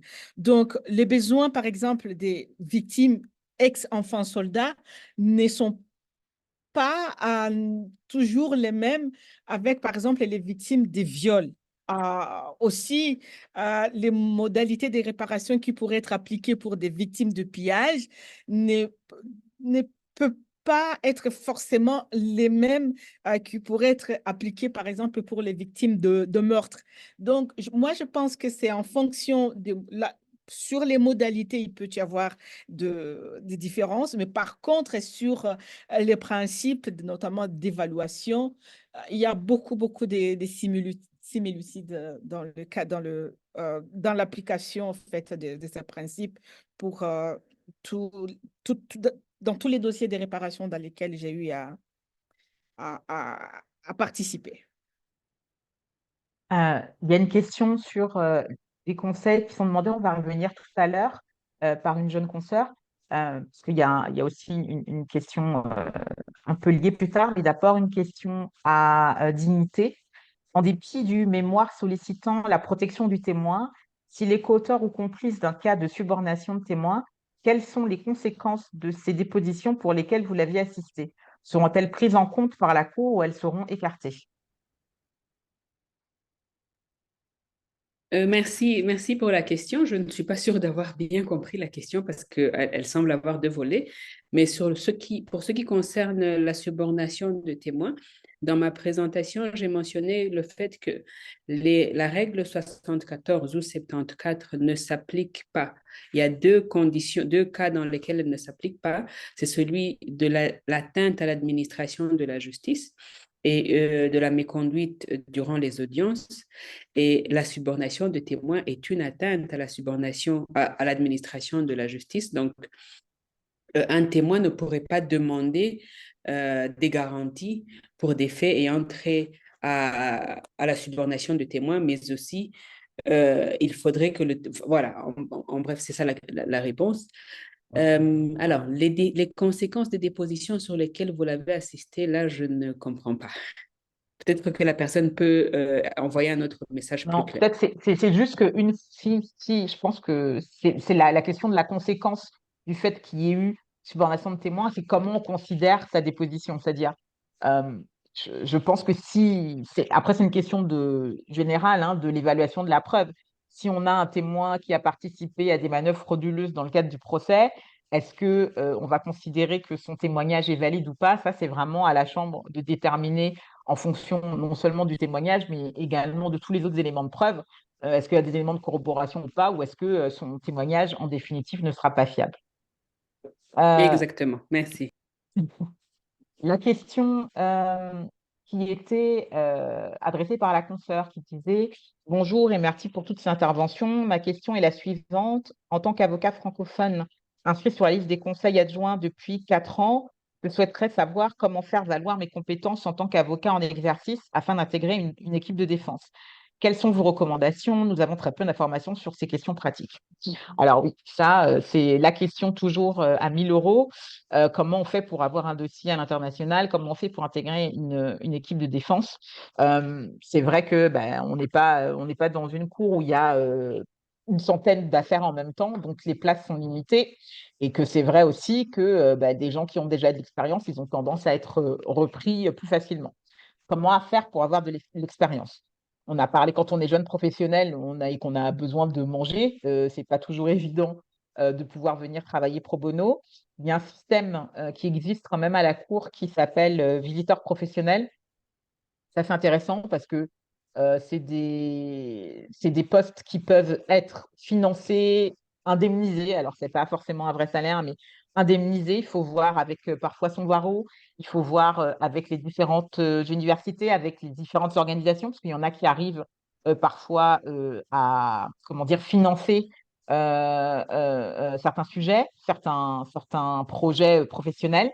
Ce qu'il faut aussi, c'est faire en sorte si on est un professionnel et que, par exemple, on est sur un sujet qui intéresse la Cour pénale internationale, il faut essayer de publier des choses, de participer effectivement à des formations, de participer quand on peut le faire à des débats et réflexions pour essayer de se faire remarquer.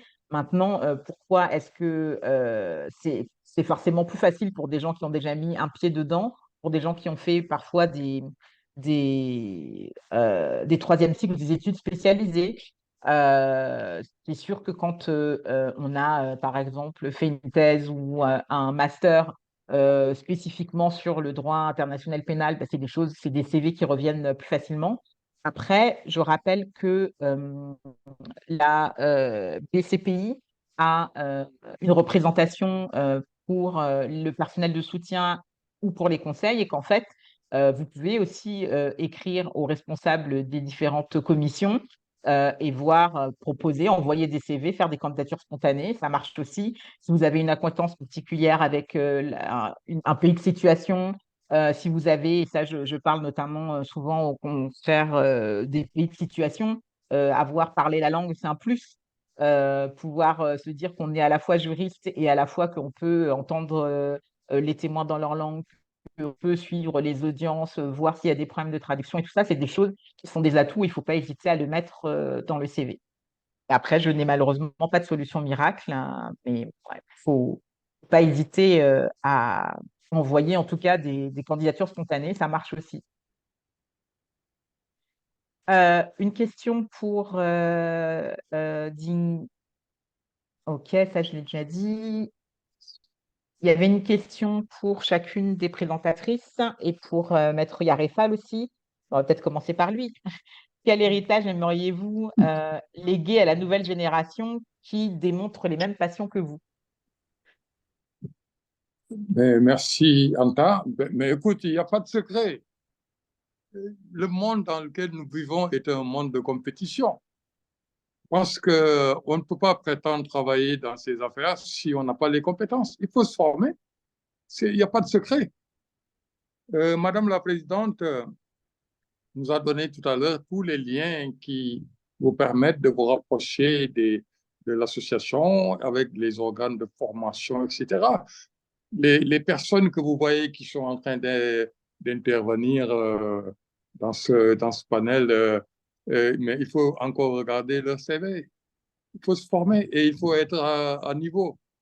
Le système qui est en cours au niveau de ces juridictions, c'est un système hybride qui essaie de faire la jonction entre le système de common law et de civil law.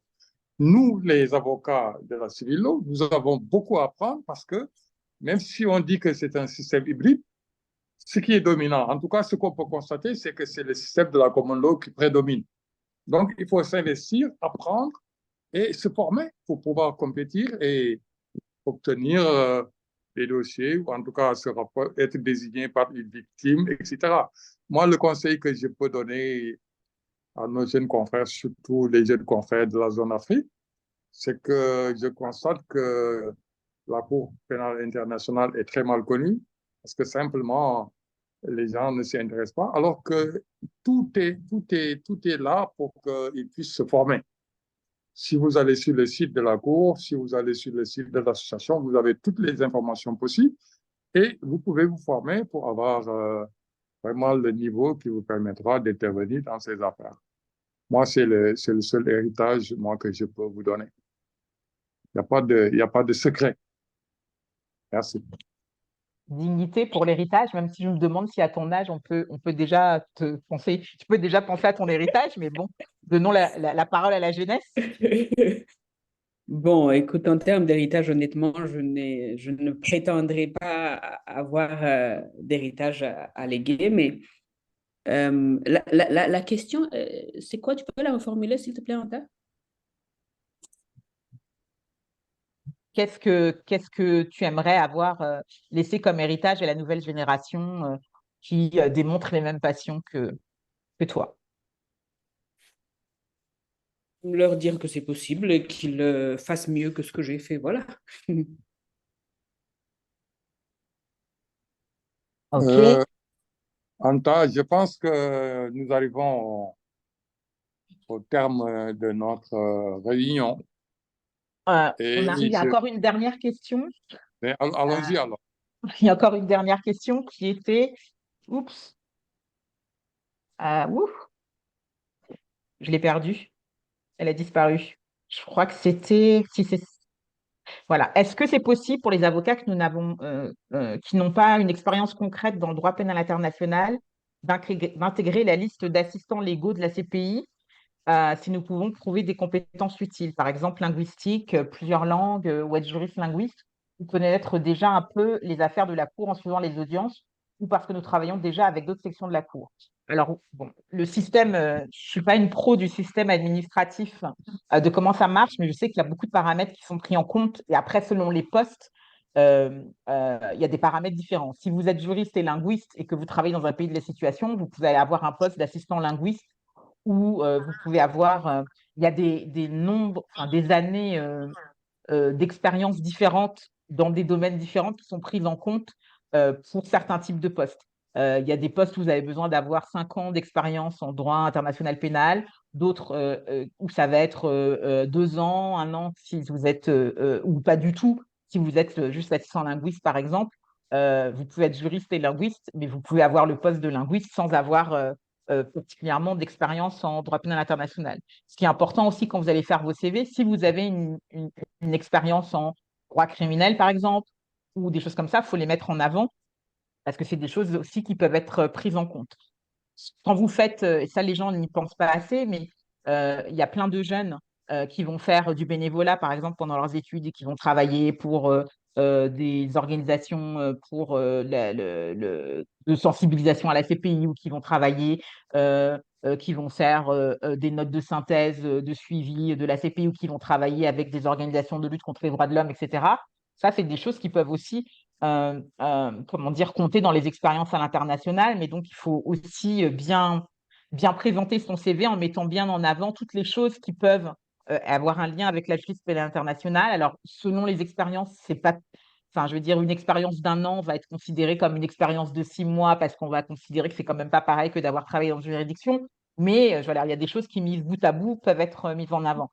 Mais ne pas hésiter, en tout cas, surtout quand on est un professionnel, à faire des formations qui peuvent aussi ajouter au crédit, à travailler dans des cabinets qui, même s'ils n'ont pas de dossier dans les juridictions internationales, interviennent parfois à l'international, que ce soit avec des cours différentes. On peut, si on a travaillé devant la Cour de justice de la CEDEAO, si on a travaillé avec la Cour européenne ou sur des dossiers de la Cour européenne des droits de l'homme, si on a travaillé sur la Cour interaméricaine, etc. C'est des choses qui peuvent aussi compter à l'international. Même si ce n'est pas typiquement du droit international pénal. Après, la vérité est que, ça je veux dire, ça c'est une réalité, il ne faut pas qu'on se voile la face, c'est que quand vous avez plusieurs CV et qu'il y a des gens qui ont, par exemple, 20 ans d'expérience en droit international pénal parce qu'ils ont fait différentes juridictions internationales, c'est sûr que ce n'est pas la même chose, mais on a des atouts, et effectivement, la langue, une expérience particulière d'une situation, etc. Et bon, après, quand c'est il y a la sélection administrative et qui vous met quel type de conseil vous pouvez être ou à quel poste vous pouvez être. Et puis, il y a aussi, quand vous avez des candidatures directement au conseil, des profils qui peuvent être intéressants selon le type d'affaires qui est en cours. Donc, voilà. Anta, si tu le permets, sur la question d'héritage, en fait, je travaille en synergie avec quelques juristes, notamment en République démocratique du Congo. Et nous organisons chaque année des formations. Nous sélectionnons à quelques universités, notamment des facultés de droit, où nous apportons des formations très ciblées sur la justice pénale internationale, sur le droit international pénal, le droit international humanitaire. Pendant ces formations, nous invitons également quelques praticiens des juridictions internationales. La fois dernière, on avait invité certains juges même de la Cour pénale internationale, des substituts aussi du bureau du procureur qui viennent. Et je pense que c'est très important, notamment dans les pays en conflit, Centrafrique, la RDC et d'autres pays également. Nous comptons partir à Goma et à Bukavu, c'est à l'est de la République démocratique du Congo, apporter des formations, notamment aux magistrats militaires, parce que les cours des tribunaux militaires, ce sont eux qui ont la compétence pour poursuivre des crimes internationaux à RDC. Nous pensons que c'est vraiment, pour moi, c'est ma manière en fait de léguer quelque chose. J'ai quand même reçu pendant 14 ans, 15 ans bientôt. Je pense que j'ai l'obligation aussi de léguer cette connaissance et cette expérience aux autres générations qui doivent venir nous remplacer. C'est un Merci, très beau mot de la Evelyne. fin. Et nous sommes arrivés au terme. Nous avons même dépassé l'heure de quelques minutes, mais ça en valait la peine. Nous remercions Evelyne, et bien entendu, nous remercions Anta, Dignité, mais nous remercions surtout Dominique Kennedy, qui est vraiment le maître de technique de tout ça, qui a rendu possible tout ça. Dominique, c'est une personne engagée, infatigable. Chaque fois qu'on a besoin de lui, il est présent. Donc, il a toute notre connaissance. Merci à tout le monde et nous vous recommandons vraiment de vous rapprocher de l'association et d'aller sur le site de la Cour, de suivre les audiences pour que tout ce que nous sommes en train de dire ici ne soit pas vain. Au revoir et à bientôt. Vous avez les adresses des points focaux, vous avez les adresses de l'association et la collaboration va continuer si vraiment vous utilisez ces voies et moyens pour augmenter la compétence. Yaré, Oui. Yaré, s'il te plaît. Il y avait une question pertinente qui demandait comment les personnes vont accéder à la vidéo, comment ils vont accéder à la vidéo qui a été enregistrée. Est-ce qu'elle sera envoyée par email? Est-ce qu'elle sera publiée Oui, sur le site? Ce serait Dominique, intéressant d'y répondre. oui, Dominique Question. va envoyer pour que ce soit tout ce qui concerne les supports, les Ouais. slides, etc. et les liens. Oui, Dominique va envoyer un mail où les gens pourront accéder a posteriori. Ouais, I can send it, yeah. Merci beaucoup. Au revoir. Merci beaucoup, au revoir. Il va le faire. Merci beaucoup et bonne soirée à tous.